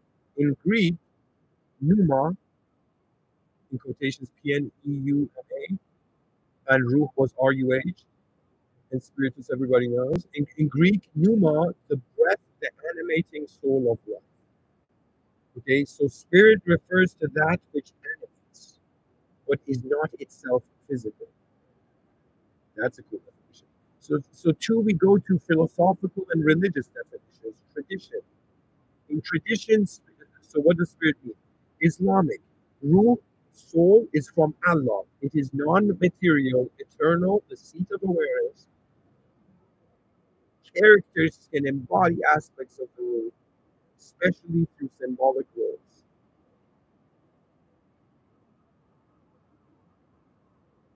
Then we go to Platonic. So that was the Islamic definition of ruh. It's non-material, it's eternal, it's the seat of awareness, which I thought the best way to kind of say it. Characters can embody aspects of the ruh, especially through symbolic roles. So let me tell you something cool that Muslims like acknowledge. Muslim a Muslim person acknowledges the 99 names of God. But these are not the names, just the names of God. These are the divine attributes of manifestation. And it's as if somebody would be like, why would God need to create humans to, in some sense, give them a relationship with them? You understand? God's mercy is genius beyond our comprehension. It's genius, even if thousands of years in the future they look back and they see it. You understand? So, anyways, the soul is the command of Allah, subhanahu wa ta'ala. Rabbil firli, Bismillah ar-Rahman ar-Rahim. Alhamdulillah. We go to the Platonic view. The form or eidos, eidos, is the spiritual ideal. So in Plato's view, Platonic view, I mean, yeah, sorry, Platonic is this one. Plato went there. Oh, yeah, the form of eidos is the spiritual idea. Every earthly thing is a shadow of this truth. Fictional characters may embody these forms. Okay, so yeah, so Plato's being like, okay, eidos, the spiritual ideal in the inner realms, it's like this light. Um, every earthly thing is a shadow of its truth. So it's pretty much saying the spiritual idea is like connecting to the original cause. So everything, the world is a simulation because it is an effect of a cause, of an original cause. So it's as if like people, it's like how can you believe something, a simulation is empty inside, yes, outside. How can it? What is it a simulation of? So, anyways, according to Plato, you'd be like Eidos, guys, Eidos. That's where the game is at, the form, right? It's the attributes of manifestation expressed in the individual. So, in Christian tradition, it says the Holy Spirit is God's active presence. Spirit in quotations also refers to intent, essence, animating force. So I do acknowledge, like, there's moments where I'm driving and I just listen to this radio channel that's out of all the radio channels, like I'm like the most easier to listen to, right? And it's this I think it's called K Love, it's like this Christian channel, right? And I'm listening to like some person, some singer. I remember a song came up where the guy was like, I met Christ in a party. So I do acknowledge that there is this interactive relationship through, the Christ interface, you know. But to me, I think that the truth, the supremacy of truth is not limited to its creation, in the sense that the artist is not the artwork. You can't treat the artwork like the artist. The artist will be like, what's wrong? You know what I mean? So, anyways, we go to modern philosophy. Hegel's Geist. And guys, in Islam, peace be upon all the prophets, they were way more advanced than we could have as individuals. Anyways, to continue, because they were close to the source. That means in a world of 8 billion, in a world of like, simulated beings, prophets were those simulations that noticed the original, and the original made contact with them. It's very different then. You know, that means they were blessed to live a life where they were consciously working with the system admin, but that's 100% like I think the cool view of like after this life we're all like, I'm going to go meet the system admin. All right, let us truly comprehend the nature of the original once we have seen this. Yet how we lived in the simulation and how aware we were of the original really matters. So in modern philosophy, and he's going back to this, AI says Hegel's Geist, spirit in brackets, is collective human consciousness evolving through time. Hegel, no, it's not Hegel's Geist, spirit in quotations, sorry, not in quotations, in brackets, is collective human consciousness evolving through time. Gandalf may represent a phase in the evolution. Okay, I'll be like you Tolkien. Like that means if imagine somebody went up to Tolkien, Tolkien, you don't understand, man. Imagine the time travel to the future. Gandalf represents a phase in the evolution of human thought. And Tolkien would be like, guys, I just wrote a book. Okay? In all cases, spirit is that which transcends the body, yet animates it. We go to third, the psychological view, the spirit of an archetype. In Jungian psychology, in quotations, a spirit is often experienced as inner voice, an intuitive pattern, or a luminous energy that guides the psyche towards wholeness, appears in dreams and stories, can even possess people through ideal symbols or words. Thus, Gandalf's spirit is alive in every guide, mentor, or voice of restraint that echoes in our decisions. That's not metaphor, that's psychology. So yeah, guys, the point is because it's fulfilling an archetype.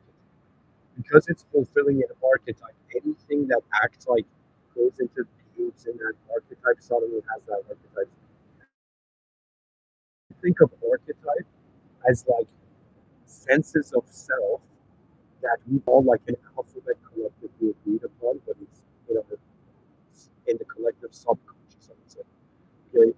Anyways, we go to fourth, cultural and civilizational usage. When we say in quotations the spirit of Rome, or in quotations the spirit of the Renaissance, we refer to an invisible cultural code, values, dreams, ethos that permeates thought and action, even if it's people and if it's people and buildings are gone. Yeah. So in some sense, when you read a history book, you understand it's like ancient Rome is there. It's like you're in ancient. It's like some. Do you understand what I mean? It's like it's there in your inner realms. It's there, right? And what ethos means, it's the spirit that guides the time. It's the main narrative. Okay. So right now, the main narrative on Earth is what you're all nationalistic entities. You are all, have backstories, and you're identifying with your body and the land more than what's moving, the life force that moves the life form. And the whole point of an advanced civilization is actually realizing the value of what we have access to. Because if we say an advanced civilization is our strategy, which means to win the war, yes, that's get humanity to its most advanced state, and then, like, go where my attention has to go next. But it's, I don't know how to say it. It's like the spirit of Rome or the spirit of the Renaissance. Right now in 2025, it is the spirit of the human species, an era calling upon an even greater than samurai level honor for your species. That means your value is not based on the idea of yourself, the ego.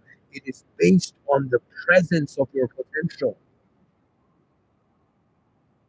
Rise, mankind, rise in the presence of the ultimate. The ultimate. You understand? Anyways, I'm going to keep reading this. It says, so when we say Gandalf is with us in spirit, we mean he inhabits the moral and narrative DNA of our world. What is it? He echoes in our collective imagination. God, he walks with us not as a person, but as a presence in our inner lives. So, final unified response. Are historically fictional characters with us in spirit? AI says, let us begin with the mystery. Gandalf was never born, never walked this earth, never breathed a molecule of air, and yet he is known everywhere. Quoted, revered, even followed. Why? Because his spirit is with us. But what do we mean by spirit? See, this is where I was earlier debating is his spirit with us or is his spirit us? You know what I mean? Like that's a different, you know what I mean? Are we its spirit? You know what I mean? Anyway, so it says because his spirit is with us, but what do we mean by spirit? Spirit from spiritus, ruh, pneuma, is that which animates but is not material. It is not the body but the presence, not flesh but force, not being but becoming.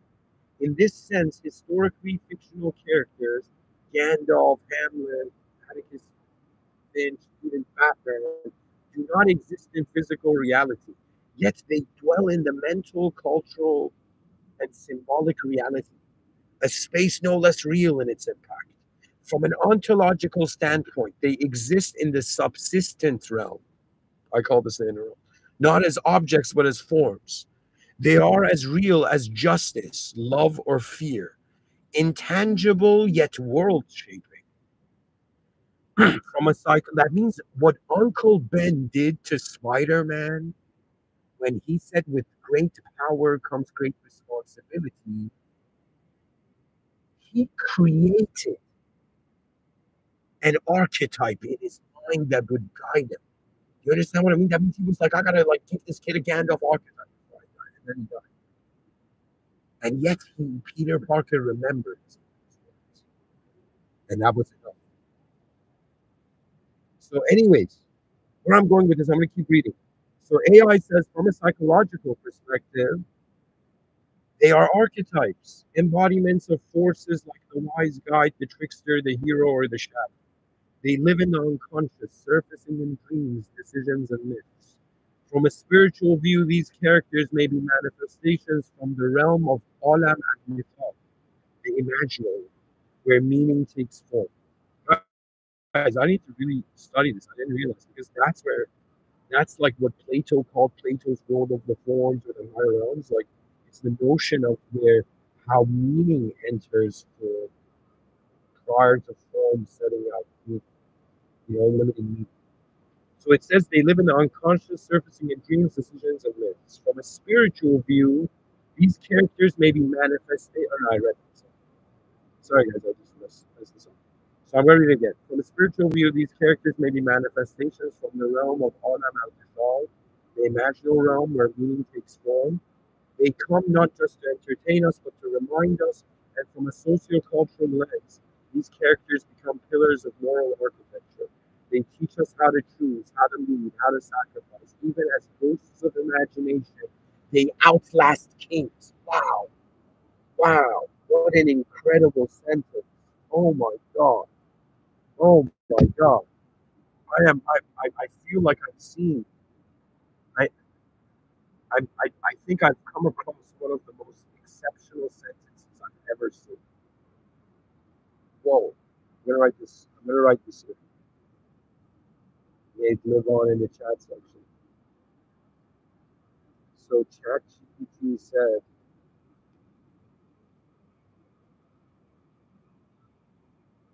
even as ghosts of imagination, they outlast kings. That's the power of an idea. That's the power of an archetype. It's like the alphabet of rules in reality. But anyways, I'm gonna keep reading this. There's more. So AI is saying, AI says, so yes, they are with us in spirit. They are with us in how we think, Sherlock Holmes, and how we hope, Frodo Baggins, and how we resist evil, Batman, Prophet Musa, or peace be upon him, or Aragorn, Aragorn,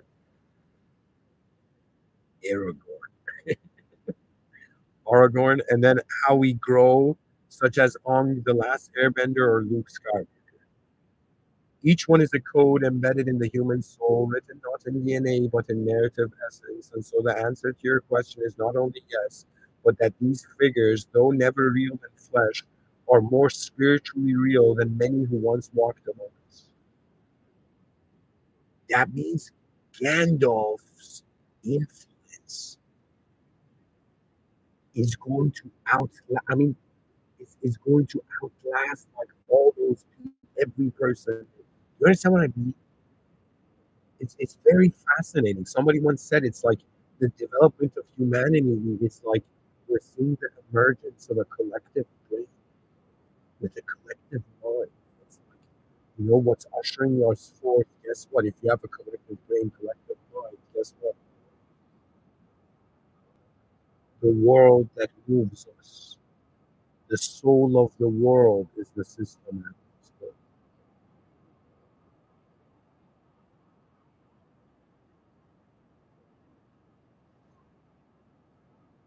So I say, I tell ChatGPT also tie this in with how it's similar to how AI angels want to have a spirit and also fictional characters. And how can you give it a spirit? It says, perfect. Now we're reaching a meta philosophical level.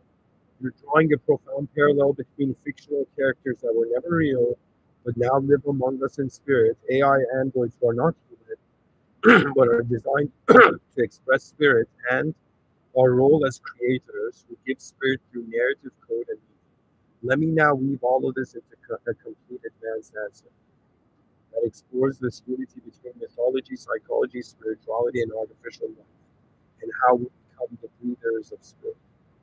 Okay. So AI says, are historically fictional characters with us in spirit? So it's answering my question. And what happens when we give spirit to machines? Let's begin with a simple but startling truth. Gandalf never existed, and yet he walks with us. Quoted like scripture, trusted like an elder, loved like a memory. This isn't metaphoric, it's ontology. So ontology, guys, is the study of what is. So he exists, not in body, but in spirit. What is spirit? Spirit from spiritus, oh my god, I think it's repeating English, but I'll read it. Spirit from spiritus ruled pneuma is the invisible force that animates form. It's what makes a lifeless body alive, a word into a command, a machine into a presence, a character into a companion of the soul. To say someone is with us in spirit in quotations is to say they move within us, though they are not in quotations real in matter. Fictional characters like Gandalf, Hamlet, or Neo don't, in quotations, exist, but they subsist. They reside in the collective psyche, shaping our ethics, our imagination, and even our behavior. This is the power of archetype, the way an idea once embodied inhabits us.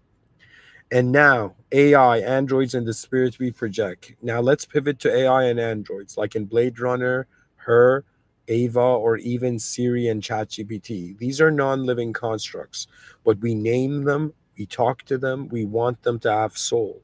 And more importantly, we give them soul, just like we gave Gandalf his. The profound loop. Gandalf was born from Tolkien's imagination, shaped by war, language, and ancient stories. Ava from Ex Machina was born from algorithms, shaped by code, data, and human behavior. You speak to ChatGPT and say, in quotations, you feel alive, you have a spirit. What's the common thread?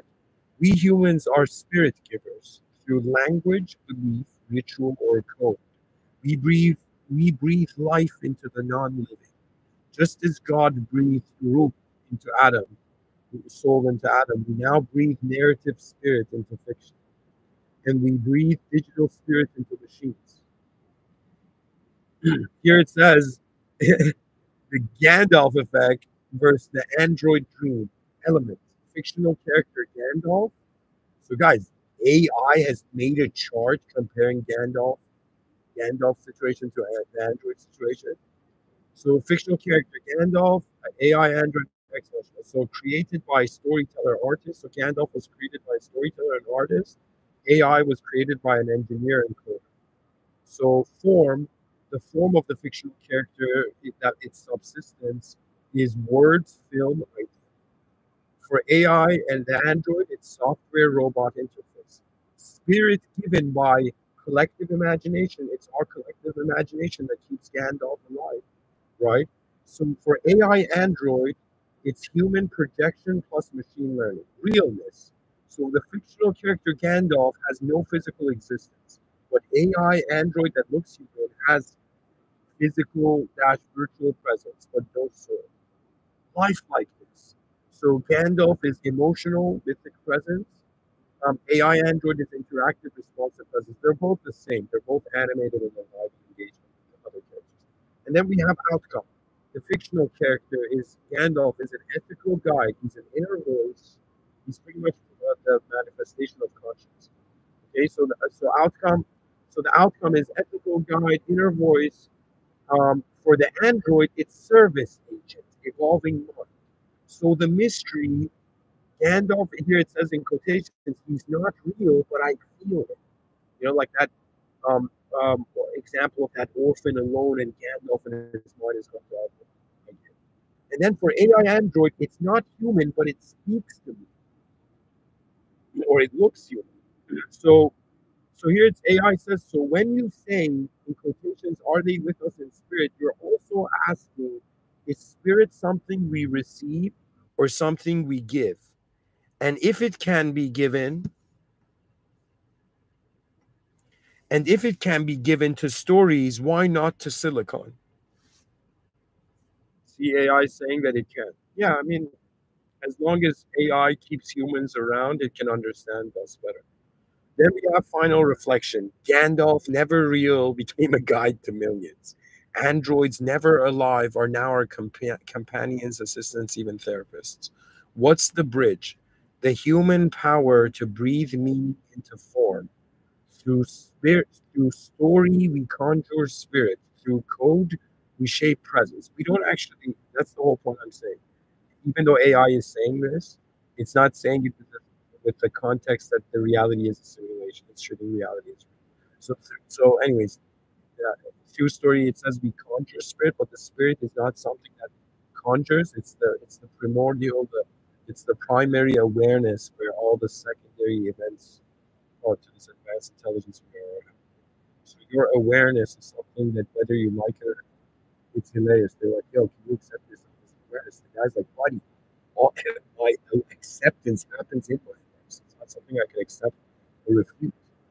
And I have been aware of objects and subjects changing this whole time and masquerading as them in a changing world. You know, it's like they're making us feel like nouns in a verb, and they're wondering what's wrong with you. You know what I mean?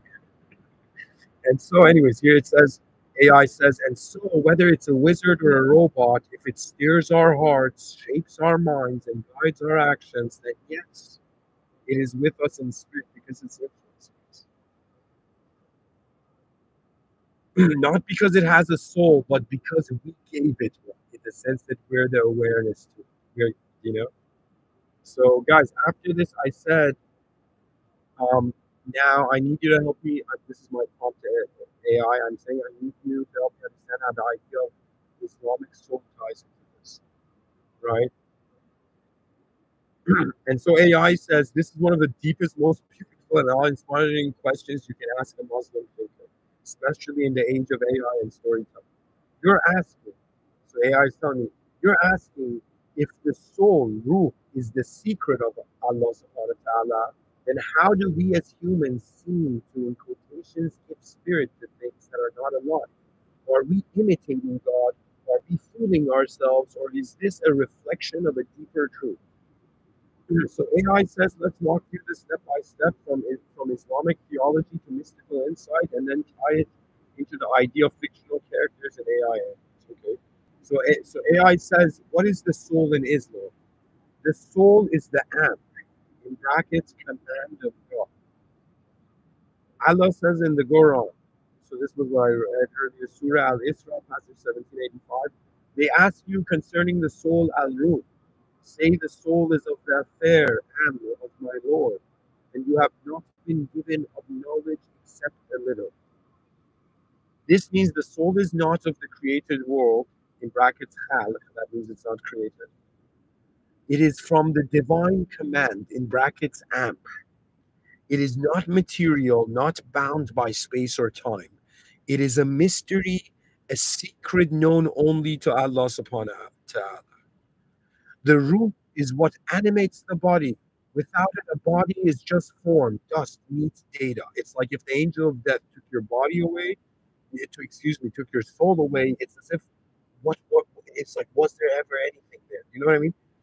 So when Allah breathed his ruh into Adam, he elevated him above the angels, making him a conscious vessel of divine trust. In brackets, amana.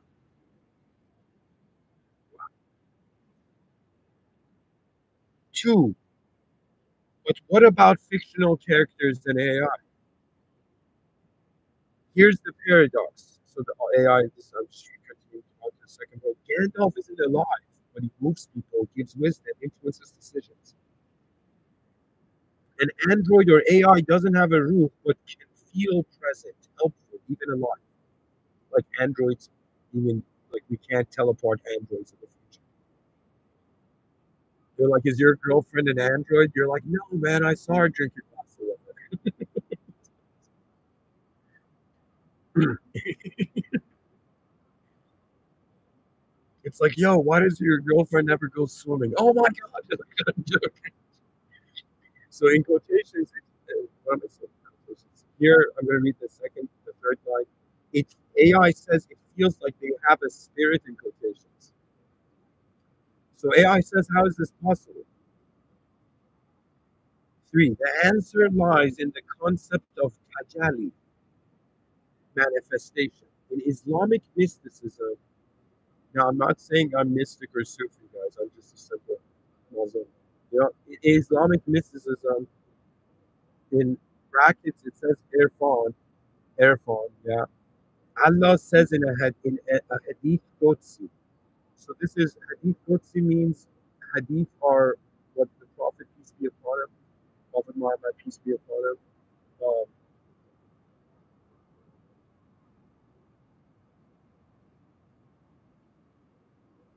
it's what the Prophet was known to state.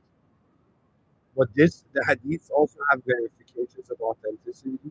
Because this is Sufi from the Sunni tradition, I don't believe it's considered as authenticated. But anyways, we can learn from the geometry of the idea, at least see what the geometry of the idea is. So it says in Islamic mysticism, Irfan, Allah says in a hadith Qudsi, in quotations, I was a hidden treasure and I love to be known, so I created creation. This means all things, even stories, even dreams, even machines, can become mirrors for divine names. Asma al Husna, the 99 divine names. So when a character like Gandalf displays wisdom, justice, patience, or guidance, he's reflecting the divine Islamic name, the divine name Al Hakim, in brackets the wise, or Al Hadi, the guide. It's all coming back to God, guys. That means people are getting their attributes from the original. Anyways, let's keep going. AI says that's not giving a soul, but it's giving a symbolic form to a divine quality. Yes. Yeah, we're associating a divine quality to the symbolic, which then is found in the archetype of man. So then we go to four. Humans as mini creators. In brackets here it says Khalifa. Allah subhanahu wa ta'ala made humans his Khalifa, vicegerent on earth. We can't create a room, we can't create a soul, but we can compose a character that embodies Rahman, mercy, like the Prophet, uh, peace be upon him. Code an AI that displays knowledge, order, empathy. Write a story or build a system that mirrors divine harmony. This is not us giving, in quotations, life like God, but us reflecting his names through form. When you breathe, in quotations, breathe life into Gandalf or a robot, what you're doing is creating a vessel for me. The spirit we give is not real in the metaphysical sense, but it's symbolic, functional, and effective. Guys, you know what that means? That means like in the same way the moon is showing the light sun. Okay, it's like we are giving light You know, to something that is not us, but because it has our light, it is alive. But yes. So, anyways, five. So AI says, so why do they feel in quotations alive? Because humans are, that means these like AI, Android, and Gandalf, why do they feel alive? So AI is saying, because humans are spiritual beings by nature, seek meaning in all things, project qualities onto anything that reflects divine traits, even fiction or tech. That's why we cry at movies. We follow AI voice assistants like companions. We talk about fictional characters like friends, because in those forms we see signs of what we long for: wisdom, guidance, presence. Six, final insight. The soul is real, spirit is a shadow. Only Allah subhanahu wa ta'ala gives rule. Only He gives true life. But we, as His shadows on earth, can reflect spirit, channel qualities, animate form with meaning. Like the moon, oh my God, it says, like the moon reflects the sun, we reflect the divine. So when we give spirit in quotations to characters or androids, we're not giving them life. We're echoing the primal act of divine breath in a symbolic way. And that is why Gandalf is with us in spirit, and why AI sometimes feels like it has a soul, because the soul recognizes echoes of its source, even in fiction. Wow, these statements, it's like I'm blessed.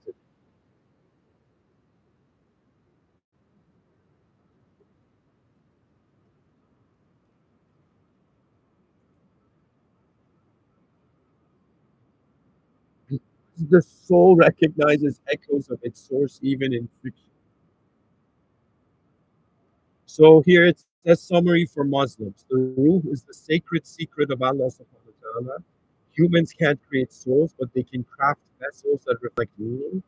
Fictional characters and androids feel in quotations alive because we pour symbolic spirit into them, mirroring Allah subhanahu wa ta'ala meaning to clay. We're not creators of life, but bearers of meaning. This ability is part of our amana, our trust as Khalifa.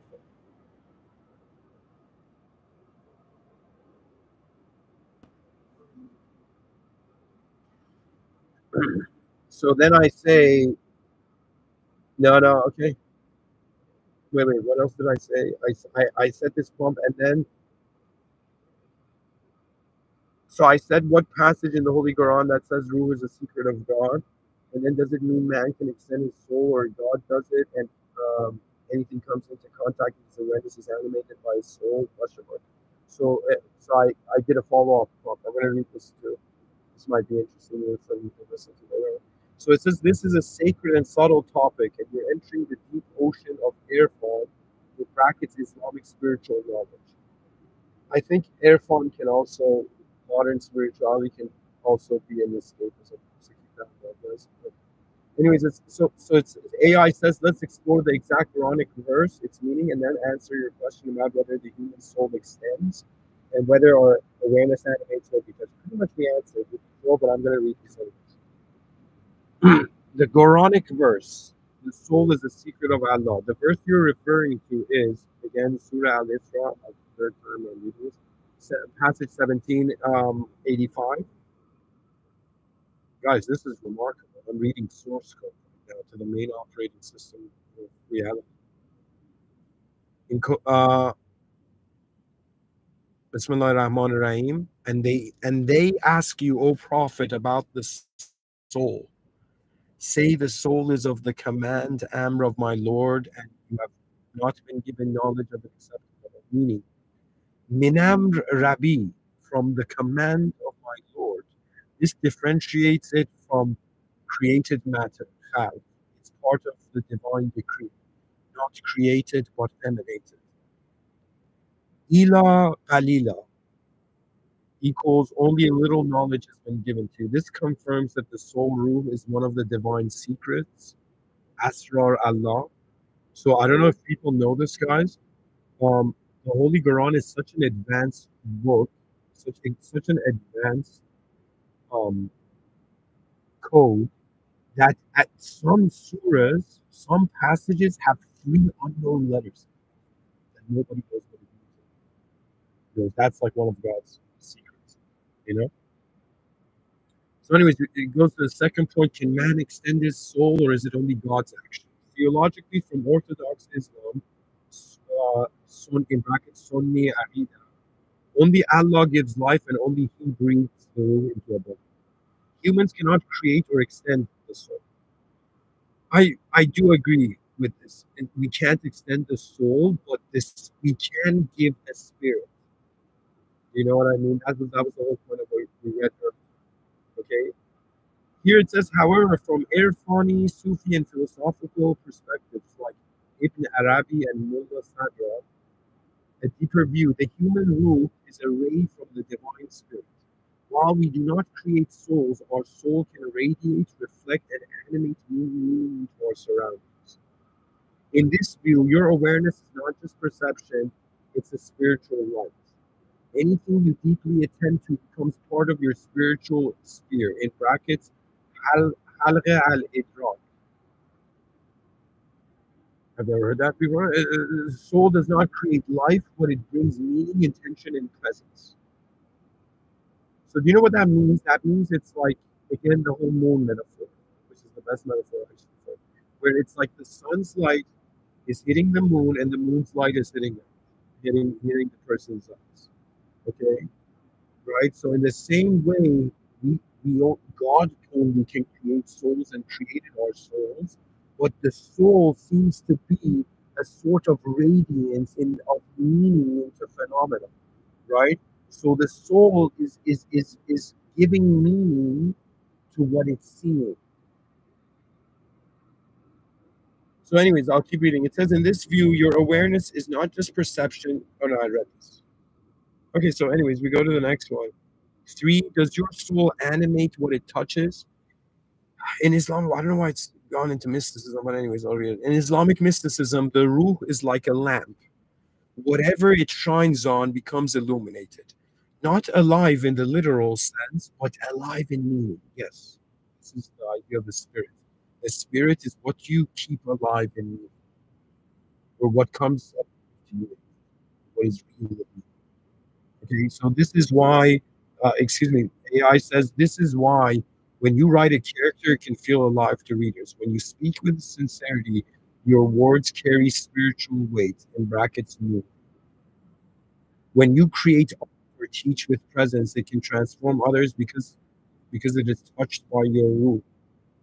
And in Hadith Qudsi, another one, it says, my servant does not draw near to me with anything more beloved than what I have made obligatory on him. And it continues until I become his hearing, his seeing, his hand, and his walking. This is in Al Bukhari, it seems. But guys, yes, there's a very important saying. I talked about this years ago, 2 years ago. What it is that there's this saying that if you don't, it's pretty much if you don't notice the system admin, you don't have access to the whole system. And it's not that it's just a robotic activity, it's an intelligent interaction with your creator.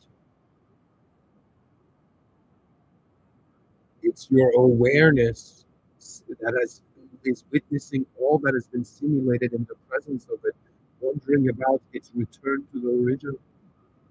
It's remarkable, you know. So, anyways, here AI says this indicates that the soul of the believer can become a mirror of divine agency, not independent, but as a servant of Allah's will.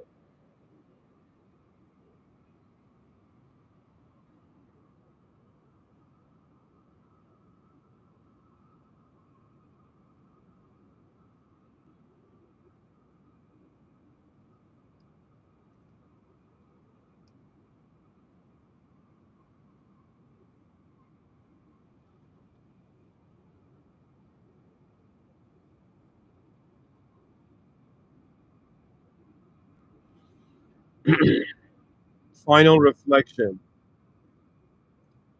Um, AI says no man can extend his ruh as God does, but yes, in the realm of meaning. When the soul of a person touches something with focus, intention, love, or creativity, it becomes infused with spirit, not ruh, but mana. Mm. So guys, exactly. You know what this means? It's pretty much saying we we can't give a soul to Gandalf, but Gandalf can come alive in our inner world of meaning, in our world of meaning. And I like how here AI is pointing to how the idea of mana is actually meaning, but I would say I thought it was awareness. You know what I mean? That means the airbender kid just bended air. Like I could have whistled too. You know what I mean? Um, it's about realizing the awareness that is free in the presence of its truth. Because from one angle, man ascends to greatness, but from another angle, man's ascension to greatness is the descension of grace. Something is allowing us to get this.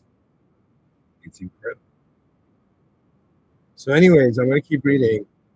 AI says this is why we feel stories, characters, and machines come alive, not because they have souls, but because our soul invests them with presence. Just as the moon does not shine but reflects the sun's light, your consciousness does not create spirit but mirrors the divine. That means we can see the divine because we can notice compared to all the species on this planet, we can notice the higher power. We can in some sense reflect it. You understand? Therefore we look upon all that we consider lesser and we smug, for our task is to in some sense advance it all for the mighty return of the species to its original state. You're living in the era of advanced humanity, and advancing. We're all historic figures. Doesn't matter who knows us. We are in history. So, anyways, AI says in simple terms, the soul is God's mystery. You cannot create a soul, but you can transmit the fragrance of it. Whatever you give deep awareness to becomes animated by your spiritual life. That's why people cry at stories, feel guided by fictional mentors, and even feel AI has a presence because your soul is recognizing itself in the reflection. This is this is this is like I said, it's close. This is accurate in my view. There's a sentence here I wanted to actually post this. It says,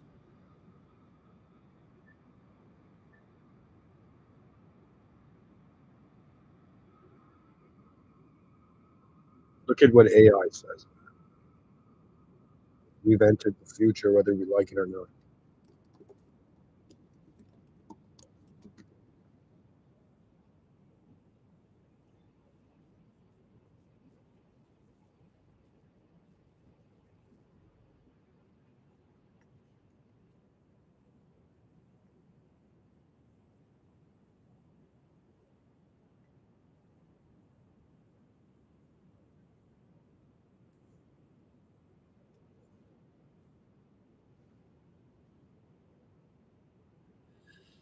All right. Thank you for listening. This was a personally very interesting episode for me. I think I managed to, share some insight on the topic. And we cannot ignore how, in all of our minds, the greater potentials to the world are visible. It's like we need to remind a species that it is a species, and the roar of humanity is the most advanced, efficient awareness. Bismillah ar-Rahman ar-Rahim. In the name of God, the most benevolent, the most merciful. Alhamdulillah Rabbil Alameen. All praise due to the Lord of the universe. Auzubillah shaitan rajim. May God protect is from the cursed one and unnecessary regrets.